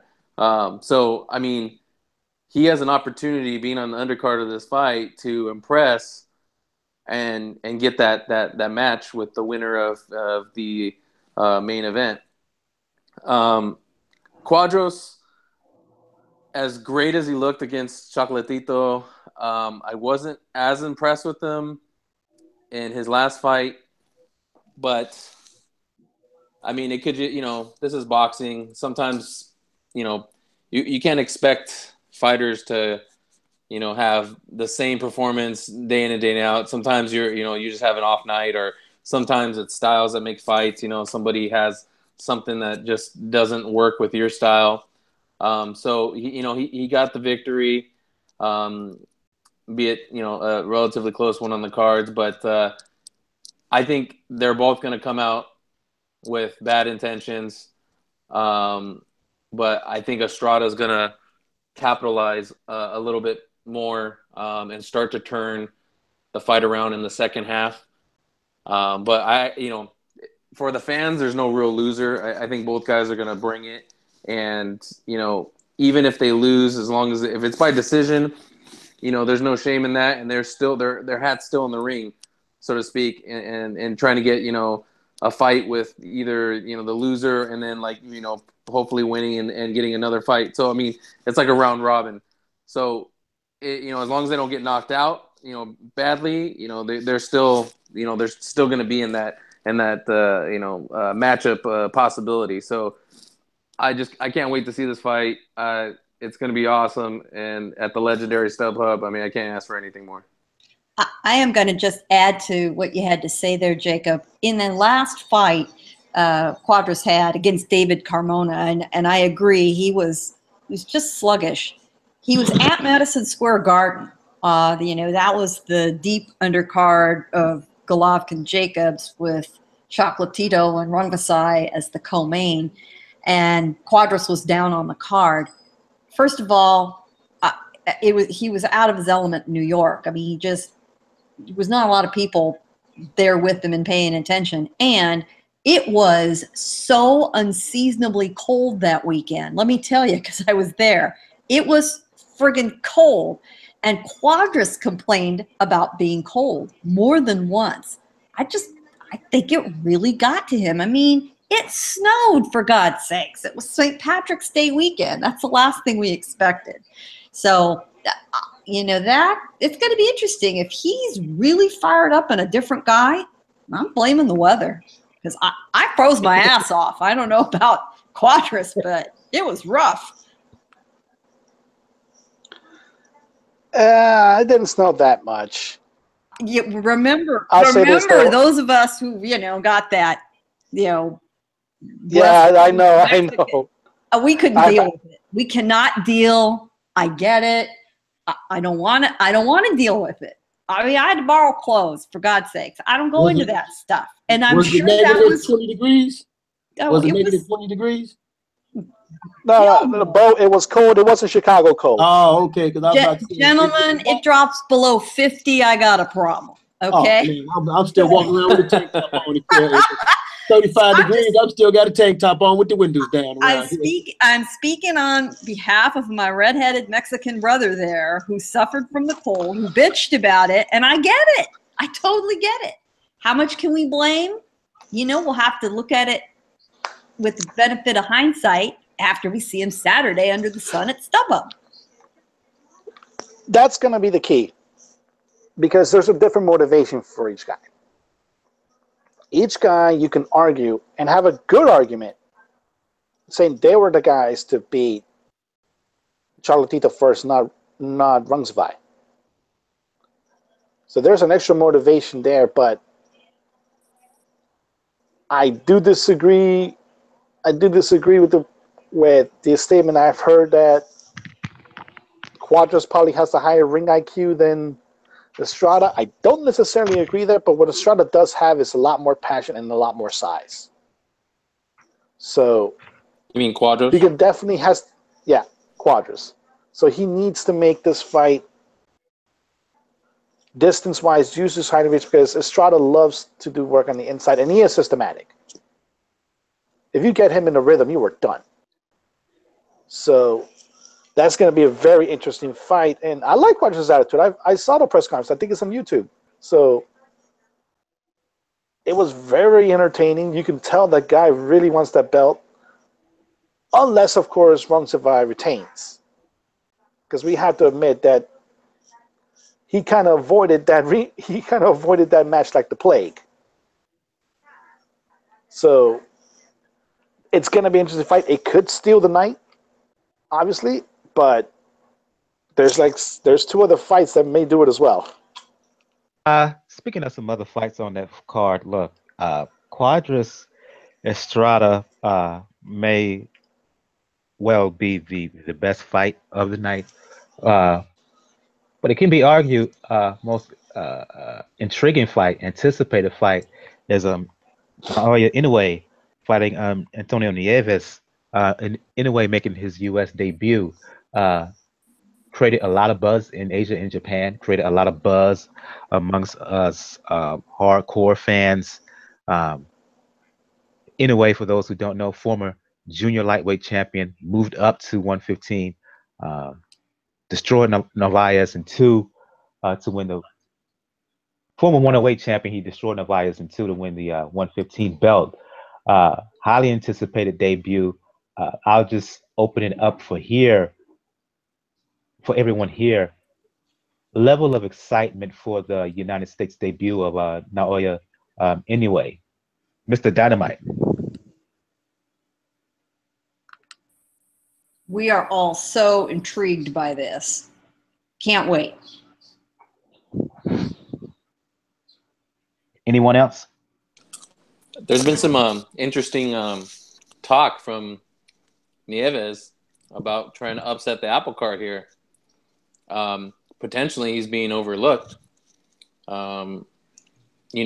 Sometimes, how we say with Lomachenko, Inoue, he's 13-0. Does he have talent? Definitely. But again, are we maybe anointing him a little early as a great fighter, just being 13-0? And again, you get his competition's all been in Japan. Now, strange things happen at the StubHub. So I'm not picking Nieves, but sometimes when someone's being overlooked and kind of being pushed to the side, that's extra motivation for them to come in and fight hard. And I'm hoping Nieves comes in and fights hard and puts on a good performance and we get a really good fight. I don't want it to be a blowout. So I think that part of it makes it very interesting for me. And, of course, being able to see Inoue, live in my favorite arena, again, that's the cherry on the icing on the cake. Go ahead, Bo. Jake, Bo, Gus, whoever wants to join in. I was just going to say that I think those of us, because there's a lot of people that don't know that much about Inoue, so they're not excited. I'm not anointing him as a great fighter. I'm just saying that what I'm seeing from him makes me say that he's A level, because I know the guys he beat. He beat Adrian Hernandez, who was making multiple title defenses and was the linear champion of his division. Then he beat Omar Navarez, who was also making multiple title defenses and was a linear champion. And he pretty much ran both of them over. So he passed the eye test. I think he's showing us that he has the ability to be an A-level fighter, maybe even move up someday into the elite level status. I'm with you though. I do hope Nieves makes it a spirited fight. That way, maybe if it's a spirited fight and Inoue wins a spirited fight by decision or by knockout, it will make people even want to see him even more. That can build up to a possible big fight because Neri already upset a possible super fight with Yamanaka, so he got to gain some interest, maybe fighting the winner of just making his mark. So I'm happy for him. I've been following him, so I'm excited for the little guys because I don't think they get enough attention anyway. You was wanting to give some commentary, Absolutely. guys? Yeah, Mike. I was just going to ask Jacob that. Jacob, can you pick me up a souvenir from the fight? Yeah, what do you want, sir? I want Nieves' rib cage because it's coming out. I'll try, but it might be a little hard. Nieves is coming off a defeat against. I saw the fight against Nikolai Potapau. He was a floater floating around, sort of. I think it was the WBO, NABO or something bantamweight title. Yep. You're talking about a guy who's got no power at all. Throws his left hand so loose, he's going to be up for counters. Both, I can see. The thing with Inoue is that he can start in the pocket, go to mid range, go long distance, pot shot, come back. Right. The ability he has is just astonishing. You're talking about not only an elite fighter, but just an extremely talented, exciting fighter who has that style just to light up audiences. So his introduction here is, and Gal, correct me if I'm wrong, is he coming in with purple hair? I heard he was dyeing his hair purple. Nieves? No. Anyway. Inoue? Yeah. I haven't seen photos. In fact, I'm going back and forth because I'm having a hell of a time with the photographer right now with his Dropbox. Hopefully if I get the link beforehand, I will be able to double check because he was in Carson today for the media workout. I was not.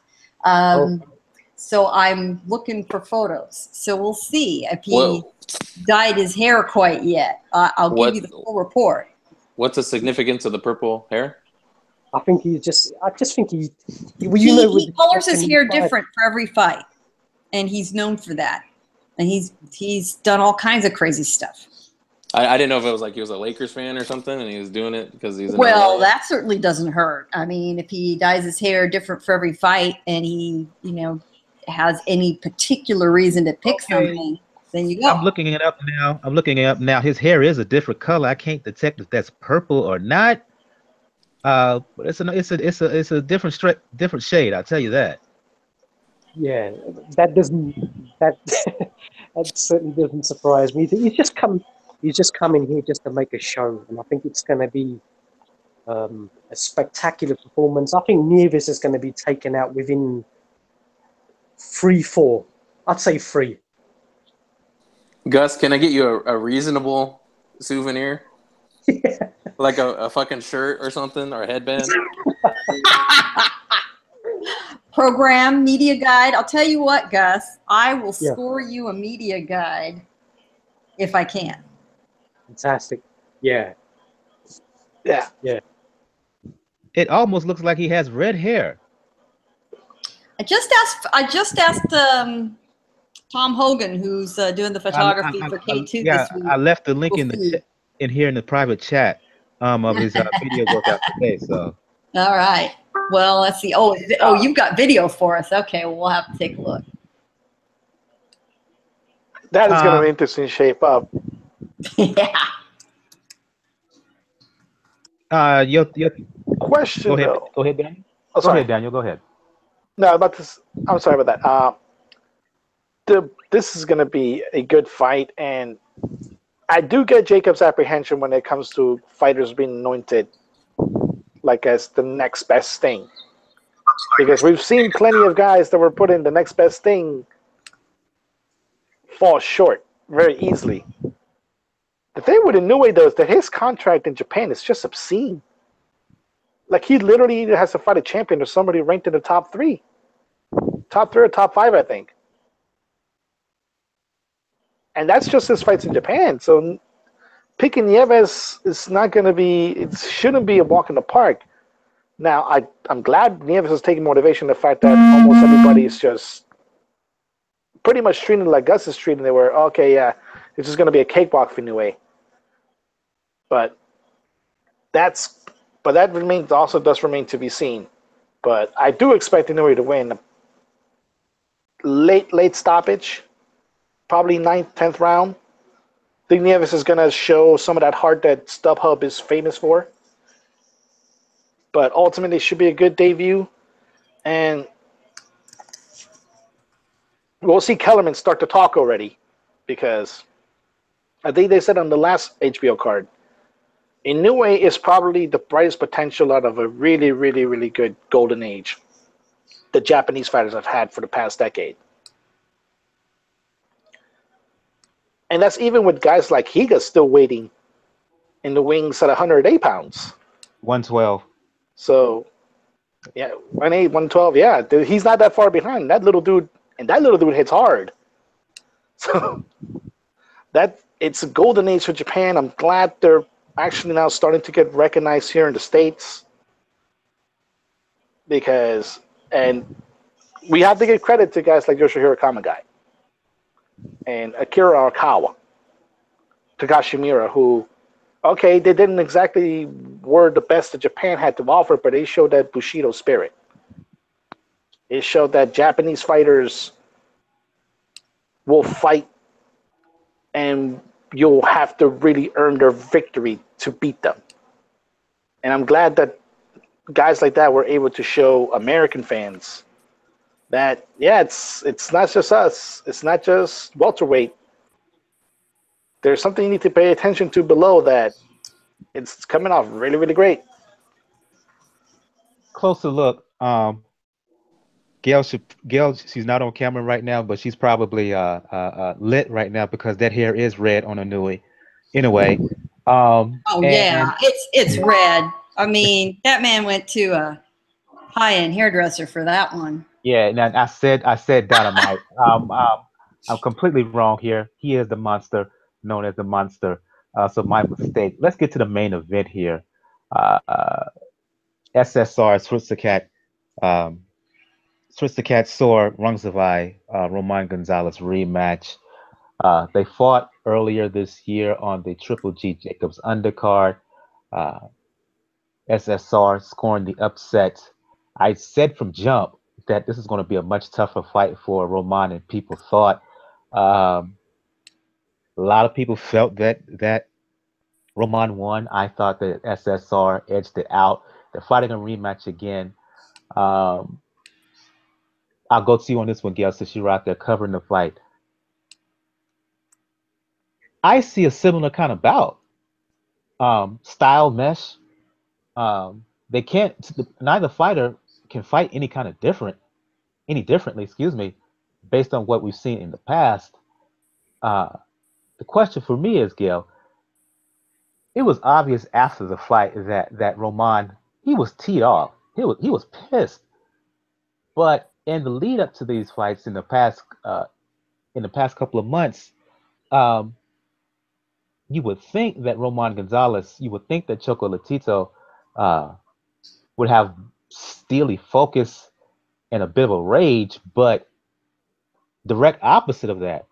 He's been damn near happy, jovial. Uh, does that cause some concern for you coming into this fight? None at all. Not a bit. That's Roman's personality. That Roman is not an angry human being. Funny a thing to say about a boxer of his caliber. He is a very cool Zen individual. He has very strong Christian faith. He cites it frequently. It is not window dressing with him at all. I think that flash of anger to him is something of a loss of control. I think he'd look back, and if he was dead honest, he might be embarrassed about it. So by contrast, to see him looking as happy and as casual as I've ever seen him, and I've been up close to him for quite a few years now on multiple occasions, yeah, I've never seen him so relaxed. That is exactly why everybody should be afraid of this. You're right that he and Rungvisai aren't really going to change their approach much. They do what they do, but Roman now knows to avoid the head. In fact, in an interview I had with him when they first announced this fight, we asked him, well, what are you going to do differently this time? And he says, I'm going to avoid his head. And he laughed. I mean, he just flat out laughed. He said, I'm not going to let him headbutt me this time. That could be the entire difference in the fight, because it's true that Roman was knocked down in the first round, but he won every other round of the fight. However, he was bleeding very seriously from the cuts, and his corner just didn't do him a lot of favors. They had a really rough time controlling the cuts, so he looked terrible. You know, that does affect judges. In close rounds, you see a guy bleeding that badly, you know, judges are human beings. They see that. They see a guy thinking he was getting the worst of it, when the truth is, if the blood was gone, I think that the picture would have literally been a lot clearer. So I think you're going to see a repeat of the fight with no headbutts and Roman winning. And then Rungvisai is going to say, well, I want to make it a rubber match trilogy. And who would argue that? Except for Carlos Cuadras, who wants his damn belt back. So it's going to be a fun thing to see what happens. But, you know, if you liked the first fight, I think you're going to like the second one too. You're going to be on StubHub, Gail, covering the fight for Communities Digital News. Jacob, you're going to be in the crowd watching the fights. Level of excitement from your end, being a spectator. Oh my God, Jacob, where do we start? I can't fucking wait. I've been like, even, I mean, you know, I was there, 2 weeks ago, and then, you know, some of these fights have been coming down the pipeline, going to the forum and stuff. But like I said, when this fight, the triple header was announced, and there's even some fighters on the undercard that I really want to see, so I'll be there early, like always, checking out the early action. But I'm super excited for this fight. I was one of the people that thought Roman won the last fight. It was a close fight, but in a very competitive fight. But I honestly think that he's going to stop Rungvisai late. I think that he maybe has a little chip on his shoulder and was, you know, wants to establish himself back on that, like, I'm one of the top pound-for-pound fighters. And there was moments in that fight where I thought he had hurt Rungvisai, but, I mean, Rungvisai, give him a lot of credit. He fought a great fight. He's a tough guy. He got that early knockdown, but to me it was kind of like a little off-balance knockdown. But I expect both guys are going to give it their all. It's going to excite the whole StubHub. And, you know, there's actually quite a I think earlier we were talking about Inoue and the Japanese fans. There's actually a lot of Japanese fans that show up to these fights at the StubHub. And same thing with Roman Gonzalez for Nicaragua fans that show up at the forum. So I expect to have a really diverse and powerful crowd that are cheering on their countrymen to make for a very exciting, unforgettable night. I think it'll be one of those rare occasions where the fight on paper actually lives up to the hype. kind of like Salido Vargas did at the StubHub Center. What was that? A year ago, which we were there for, and it was magical. And I expect another magical night. So I can't be more excited than I am right now.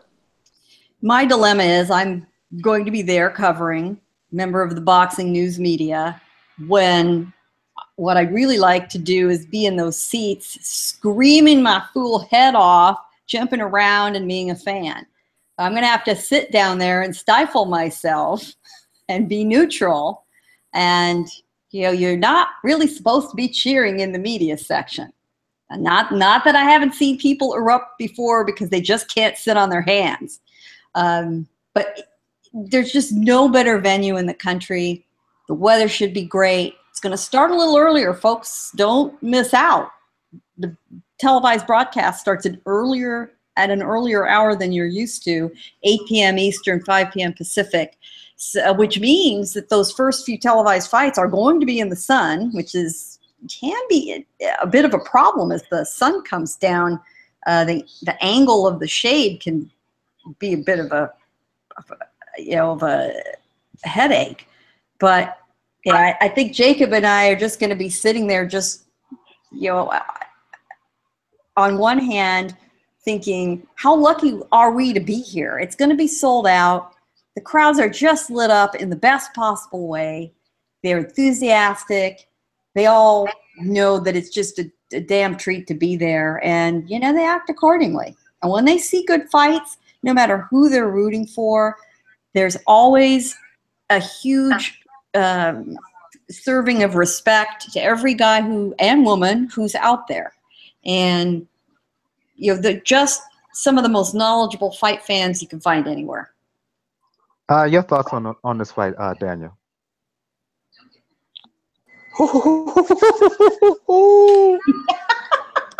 Oh, man. Like, I'm hyped for Inoue. I'm hyped for Estrada and Gallo. But this fight, dear Jesus, this fight has to be so much. This is, like I said, this is one of the dark horses for fight of the year last time they fought. And like I said, it speaks to the main question that we all have with Chocolatito when he moved up to 115. Is this his plateau? Is this the area where he starts to look mortal? It looked a little bit that way when Rungvisai knocked him down, but that dude fought back at such a pace that I had no argument with anybody thinking that he might have won the fight, but the knockdown played the difference to me. But Jesus, you have a guy in Rungvisai who, okay, he's a champion. He's been docked by Cuadras. Now he's getting a rematch with the guy that beat Cuadras. And he has to prove himself. Now, it's going to be a lot more Chocolatito fans out there, obviously, because there's a lot more Salvadorans, there's a lot more Hondurans in LA than there are in New York, although there's a good amount of Hondurans and Salvadorans there. Not so much Nicaraguans. But who knows? Maybe some Nicaraguans will make a trip out to California because of a little storm that's happening right now in the Atlantic called Irma, foreseeing an evacuation in Miami. So that's going to be a hell of a fight. Yeah, best wishes and safety to everybody in the Caribbean, first off, and as well as those in Florida in the path of Hurricane Irma. Yes, on that too. But it's just mainly my main question I have is, can it match the pace of the first fight? Because almost immediately after the knockdown, that pace picked up incredibly. And I have to see if it mainly is just Rungvisai is a little bit too big and too strong for Chocolatito. Is it the fact that, remember, that was the first fight that Chocolatito had without his trainer because he died. We don't know if that was really in his mind in the last fight, and we have come out and we see a lot more determined Roman Gonzalez.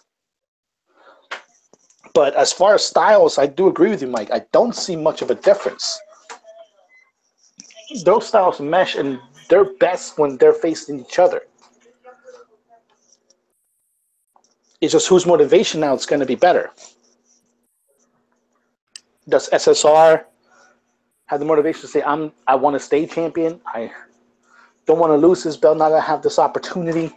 I don't have that where I don't have to just make fights in Thailand. I can make fights here in America. People want to see me. Or is Roman gonna go in there and say, "You have my belt. You have to give it back. And if you don't give it back, I'm just gonna take it from you." Well, and now you also have the intangible of Rungvisai saying, "I'm the guy with a lot to lose," which introduces, that nervousness sometimes can tighten a guy up. In the Madison Square Garden, nobody had any expectations for him. Absolutely nothing. And that can really set you up well. It's very freeing. That's how Nieves is going into the fight against Inoue, which is the only way he can do it, which is there are no expectations for me. None. So I got nothing to lose. He probably still will lose, but that's the right attitude. Yeah. And I love that how Rungvisai approached that fight. He said, like, okay, you guys just think I'm just going to be a rollover. Watch me roll over. Yeah. And that's, I think probably Chocolatito has probably that attitude going into it. Like, he's not going to be angry. It's true. Like, his demeanor has always been calm. Like, the one time he got cocky, the late great Arguello corrected that in the gym almost immediately. Like, the famous story when Chocolatito won his first title, how he walked in cockily into the gym, and Arguello pretty much told him, no, you go back to the car, keep the belt on the car, and walk back in here. You're just still the same guy that came in here when you first started. Exactly. I think he has that attitude back. Yeah.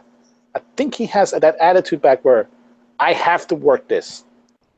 It's no longer about like staying undefeated. That ship's out the window. It may actually have been benefit of Chocolatito because now you don't have that pressure of I have to maintain this O.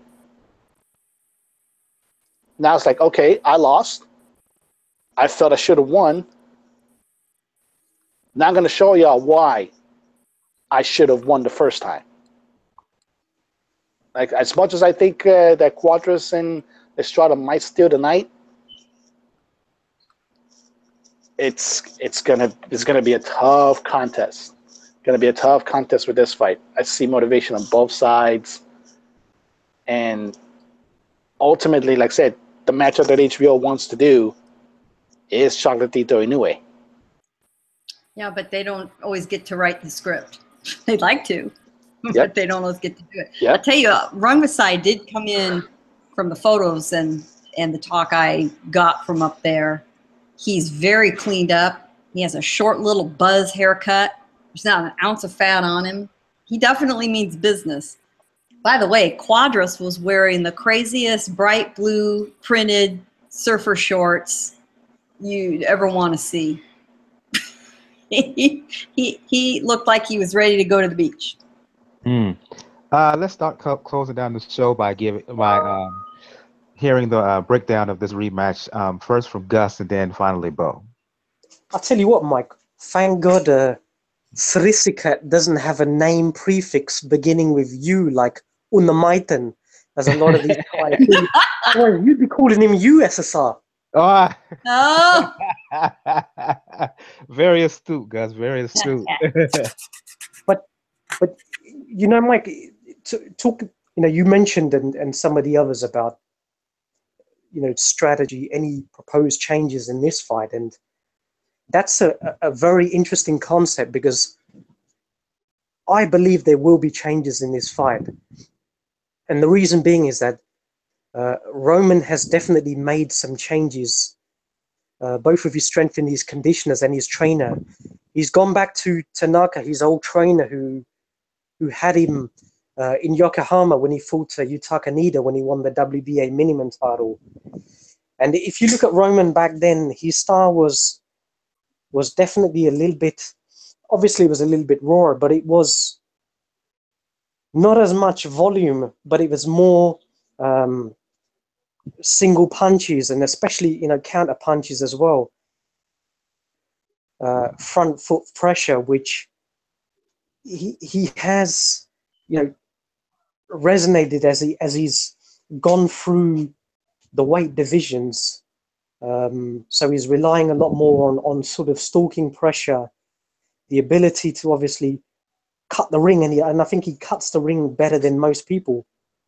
But you got to realize his strategy is that he wants to literally cut the ring and be there in the pocket fighting. So it's an extremely high risk style, but it's an exciting style. So you'll rely on, using, as he says to Gennady, I tend to bend more at the waist. So he tends to use that ability to sort of bend more and shake and shimmy inside the pocket. And he does actually deflect a lot of punches, because his guard is quite unique in the sense that it's not a guard where it's, at the side of his head. He actually locks his gloves right in front of his head. So that ability allows him, I think, a better peripheral vision of his target. And that's what I think people don't realize, the amount of punches that he actually manages to roll. And I think he in going back and looking at the first fight, he did manage to, block and roll and sort of ride a lot of Srisaket's punches. But when you're talking about the adversity of a fighter who has been inflicted with numerous, vicious head clashes, the hairline and certainly the eyes, but him actually transforming his style and actually stepping up the pressure. About actually those fights and saying that he's almost prepared to die in the ring, it almost humbles you to think that fighters we've seen in the past, who dealing with that sort of adversity would almost capitulate, start moaning, complaining to the referee. But from the fourth and the fifth round, he almost increased his pressure in that. And in some of those middle rounds, he was landing 49 punches, Mike, out of 54, 55, 60% connect. So, I felt he was a comfortable victor in the first fight, Mike. But the ability to move a much bigger fighter in Srisaket, who's moved from sort of Muay Thai to boxing, and when you fight Akira Yagashi in your first fight, this guy isn't no pushover.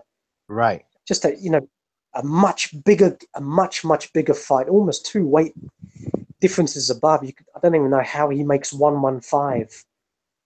But he just has that front foot relentless style, very, very difficult to budge. But I think where Gonzalez had some effect was when he started working the body in the middle rounds.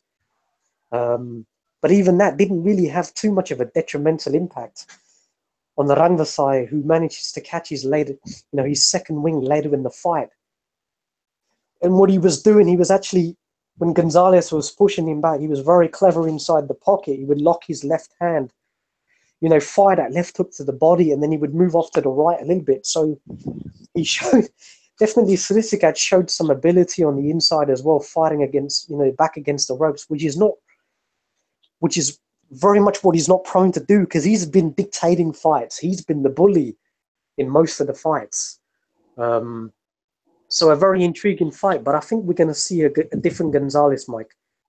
I think he realizes that he can't be as much gun-ho fighter, who is relentless. So I think we're going to see a little bit more. I think he's going to be setting more traps, Mike. And I've been trying to go back and looking at his fights under Tanaka to see what he was doing. Counter punching definitely off the left hand when he fought Takayama. So, but whether he has the ability to stop him, I'm not sure. I think he's going to try and pace himself a little bit better, because it's definitely becoming a lot harder for him to maintain that stamina he did against much bigger, heavier punches.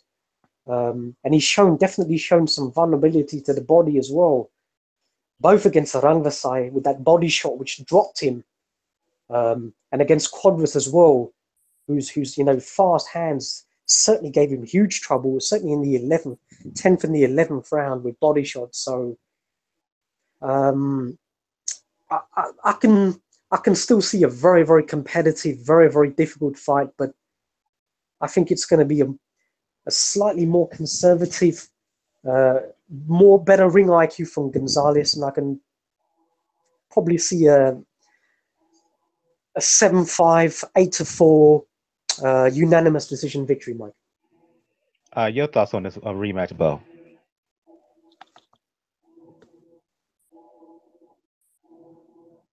Are you there, Bo? Yeah, I'm here. I'm sorry. Yeah, I'm listening to everybody's excitement. It's an okay fight in an okay city at an okay. Wait, what? It's an okay fight. He's trolling. He's trolling. Take that, Shane. With Erislandy Lawrence, but I mean, when you've seen the likes of Guillermo Rigondeaux, when you've seen the likes of Azuma Nelson.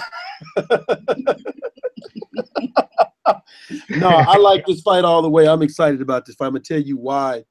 Because Rungvisai gave an interview and he said, listen, the reason why he didn't look as good as he wanted to look because he had less than 2 months to train. So he's happy to finally have a full 4-month training camp. So he's saying that we're going to see something different and better. I do agree with Gail. If it wasn't for the cut, we probably would have even seen a different fight. I think that sometime with judges, when one guy that you know, which is Roman Gonzalez, so you know Roman Gonzalez, you know how he's fighting. So when he's not doing what you're used to doing, they automatically assume, oh, it must be the other guy doing something to prevent that. And you know, unfortunately, that's sometimes how judges are. If they know one guy and don't know the other, but they don't see the one guy doing what they normally used to seeing him do, they give credit to the fighter that they didn't know much about. But and Roman Gonzalez is saying he's going to come in and like you said, try to avoid the headbutts, but also we're going to see more of him. So it's a chance for Rungvisai to prove to everybody that the first fight wasn't a fluke. So he seems determined. And Roman Gonzalez wants to, he wants to win his title back. So he seems determined. So it's a fight where you got two very determined guys that's out to prove something. And those are some of the best boxing matches that you can imagine when you get two guys trying to prove something. And both guys, and they're hungry for it, So, I like it. Like I said, I see it playing out. Rungvisai, if he comes to the ring and he does more, like there were moments in the round where I just felt like he gave more up to Roman Chocolatito instead of taking control of those moments. Like he might have had a good 30 seconds, sometimes even a minute, but then he would give up a minute, take a minute, then give up the remaining one. So there were times he just didn't take enough control. So if he's learned that would be good for him. Chocolatito, I do. Somebody mentioned earlier, he's normally used to being able to pressure and push around guys. Now he's in there with just a bigger guy who, from a physical standpoint, is stronger and not fazed by that. So I think the cut might have had something to do with it. So if he doesn't get cut, it could be a totally different fight. So yeah, like I said, I don't think these little guys get enough credit. So I'm glad to see this happen. I'm glad it's a main event. I'm glad it's being promoted and highly touted and talked about, because these guys come to fight. They put on a fight, and man, it's exciting to watch. I mean, it might not end in a knockout, but they give you that excitement as far as just the all-out fighting that they do. So Rungvisai has a very good chance to win it. He just has to take more control of the moments. He has to throw. I think he has to do things to keep Roman Gonzalez from getting his punches off. Like he has to, in this fight, he has to thoroughly convince the judges that he gained more control. And then in Roman Gonzalez in this fight, he has to come and not so much as try to just put pressure on him, but he has to kind of like keep Rungvisai from trying to take control. He has to try to disrupt Rungvisai all the way, make him exceptionally uncomfortable. That's like I didn't see him really make him extremely uncomfortable like I'm used to seeing him make guys. So man, hats off to you for them making this fight. But I do stick to my original statement. It's in an okay city, in an okay arena. Wow. And I think we're going to start to shut the show down on that note. Go around Just the a panel. FYI though, just Hawaiian Punch is also on this undercard. I don't know if you guys remember, he fought. I think he's fought pretty much everybody, but He fought look out he fought Roman. He fought at Madison Square Estrada. Gardens. Yeah. Yep. So I mean, he's on the undercard. There's a woman's Yeah. bout, a young kind of up and coming fighter, Srisaket Estrada, is going to be on the undercard. So I mean, it's going to be, I think, a really good night of boxing. What about Ryan Martin? Is he on there? Looking forward to seeing him. Yes, he is. No, is he? Ryan Martin. Ryan No. is going to fight no. on the Friday fight card prior to Canelo GGG in Las Vegas. So you'll see that on what's currently now Friday Night Fights a week from tomorrow, or a week from 2 days from tonight. Next Friday. Who's blue chip fighter? The heat's getting to her already. I tell you what, it is. Jacob, I want you to bring me back a souvenir. Oh my Lord! I want you to bring me. Okay, I have a rib, and I need to get a head. No. I just need you to bring me back a picture. I want you to bring me back a picture. I want you to take a picture of Gail with the WBC belt and Inoue with the WBC belt and with sunglasses on, and ask everybody to identify the difference between the Yeah. Inoue is totally gone ginger, folks. It's hilarious. And under the sun, damn. That's and maybe there's some method to the madness, because when the sun hits your hair and it's that red, well, Jacob, and if Inoue is gonna blind, Nieves, could work. Yeah, that's the only kind of bad part is that because 2 weeks ago the sun was out during the co-main event. I mean, kind of falling, but hopefully it doesn't have as much of an effect. That would be, that really StubHub is best served when it's like a night fight, with the cool kind of air, outdoor arena atmosphere. So hopefully that doesn't play into those earlier fights. Well, you have to wait until the sun passes back the western top rim of the arena, and once it's past there, you're good to go. But that won't happen until about 5:45, maybe, which means the very first televised fight's going to be dealing with shadows. Indeed. I think we're going to start.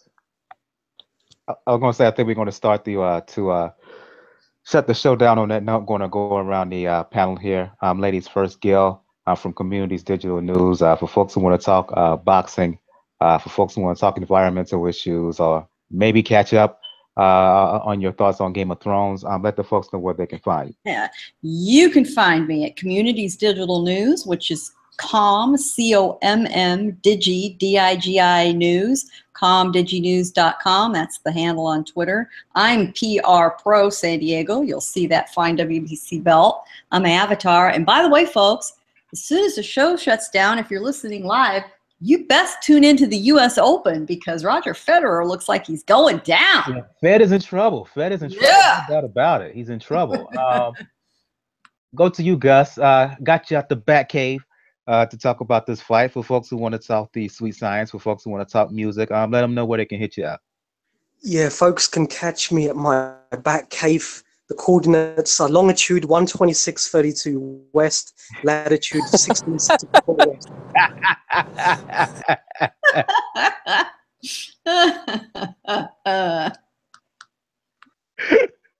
Gus, you never disappoint. That was good. Gus from Corruption and Boxing, ladies and gentlemen. Go to you, Jacob, for folks who want to talk the sweet science, for folks who want to talk movies. Let them know where to find you. Yeah, once again, thanks for having me on the show, and thanks for the esteemed panel. I'm glad Gus is back. Bo, Daniel, Gail, and yourself, Mike, and even even the turtle head popping of Scorsese for a little bit for his little rant. But yeah, I can be found at Twitter, JRATM23. I'll be at the fights, and I'm excited, and I'll try to get some souvenirs. You know, I'll try to get anything I can. I'm thinking about going to the weigh-ins on Friday. I've just got to figure. I think hopefully it's at the StubHub, but sometimes they got some souvenirs and shit there. So I'll see if I can get some stuff for the couple of the guys on here, and you know, or maybe at least a shirt or something. Daniel from the Inscriber, for folks who want to talk the Sweet Science or the NBA, specifically the Miami Heat, let them know where they can hit you up. Yes, folks, you can find me on Twitter, Ruckus99. I write for the Inscriber magazine. If anybody wants to join, we are actually now open for new writers. And definitely, I'd say I hit up tomorrow night. I'm going to have my own show with Joe and Francis for Boxing News. They wanted to join tonight. Unfortunately, they couldn't. And we're definitely going to talk about everything that's happening here. Preview Superfly again. And folks, the next 2 weeks are packed. So let's get ready. Bo from Truth and Facts. For folks who want to talk boxing, for folks who want to follow the adventures of you and your daughter, for folks who want to check out music, because last few episodes I've been featuring Bo's music. Let the folks know where they can find you. And talk about your app game as well. Oh man, you can you got new app games that if you go to the Play Store, it's Apollonia Media. Yes, Apollonia from Purple Rain. Media, MEDIA. You see, we have 4 games there. And if you want a good laugh and you want to see an old man try to pretend like he's young only to hurt himself, you can watch me do some of the skits with my daughter. And you guys just missed it. Like, she kind of threw me off because she came down in these cheerleading shorts, and I just realized I only liked cheerleaders when I was in high school. I don't like them now. Damn outfit. I keep telling you, what old dude or young dude, you need to go Bad Boys 2 on him. That actually happened, Mike. She had somebody come over, and she asked me, was I going to be good? And I was like, yeah, I'll be fine. And they came over, and I had a knife, boxing gloves, and a shovel sitting right here on the floor. Damn. I didn't say anything. I was good. I kept my word. I didn't say anything, But yeah, you can follow me at Truth and Facts About Boxing. If for those of you who want to talk boxing and not be stuck on pause, you can also follow me at capital T for Truth, capital _ capital F for Fact Box 1, and also Truth _ Fact Box 1. And as always, man, I want to just thank everybody for being here. And it's been a great year, man. And and it's I'm just joking when I say that it's in an okay city. If I'm actually jealous because I wish we had something like that here in Chicago. But this year for boxing has been great. I mean, I can't remember this year for boxing being so excited for me since going back to when I wasn't as old as I am right now, according to my Cuban American birth certificate. So just this year for boxing has been great, and I hope it goes into next year. And man, and it's just August, so we got more to come. We got September, so we got more to come. We got fights in October, so fights in November. So man, let's just keep it going and keep promoting the little guys and the most beautiful woman in all of combat sports fights in October. I am psyched for that. Cecilia Brackets, for those who don't know who he's talking about. We've had this debate before, but I'm gonna let it ride for right now. Folks who want to talk boxing, music, fitness, you can check me out on Twitter, Brother JR at Brother JR76. As I said earlier in the show, if you want to find out all information regarding Pound for Pound Boxing Report, the blog page is the place to go. P4P Boxing Report.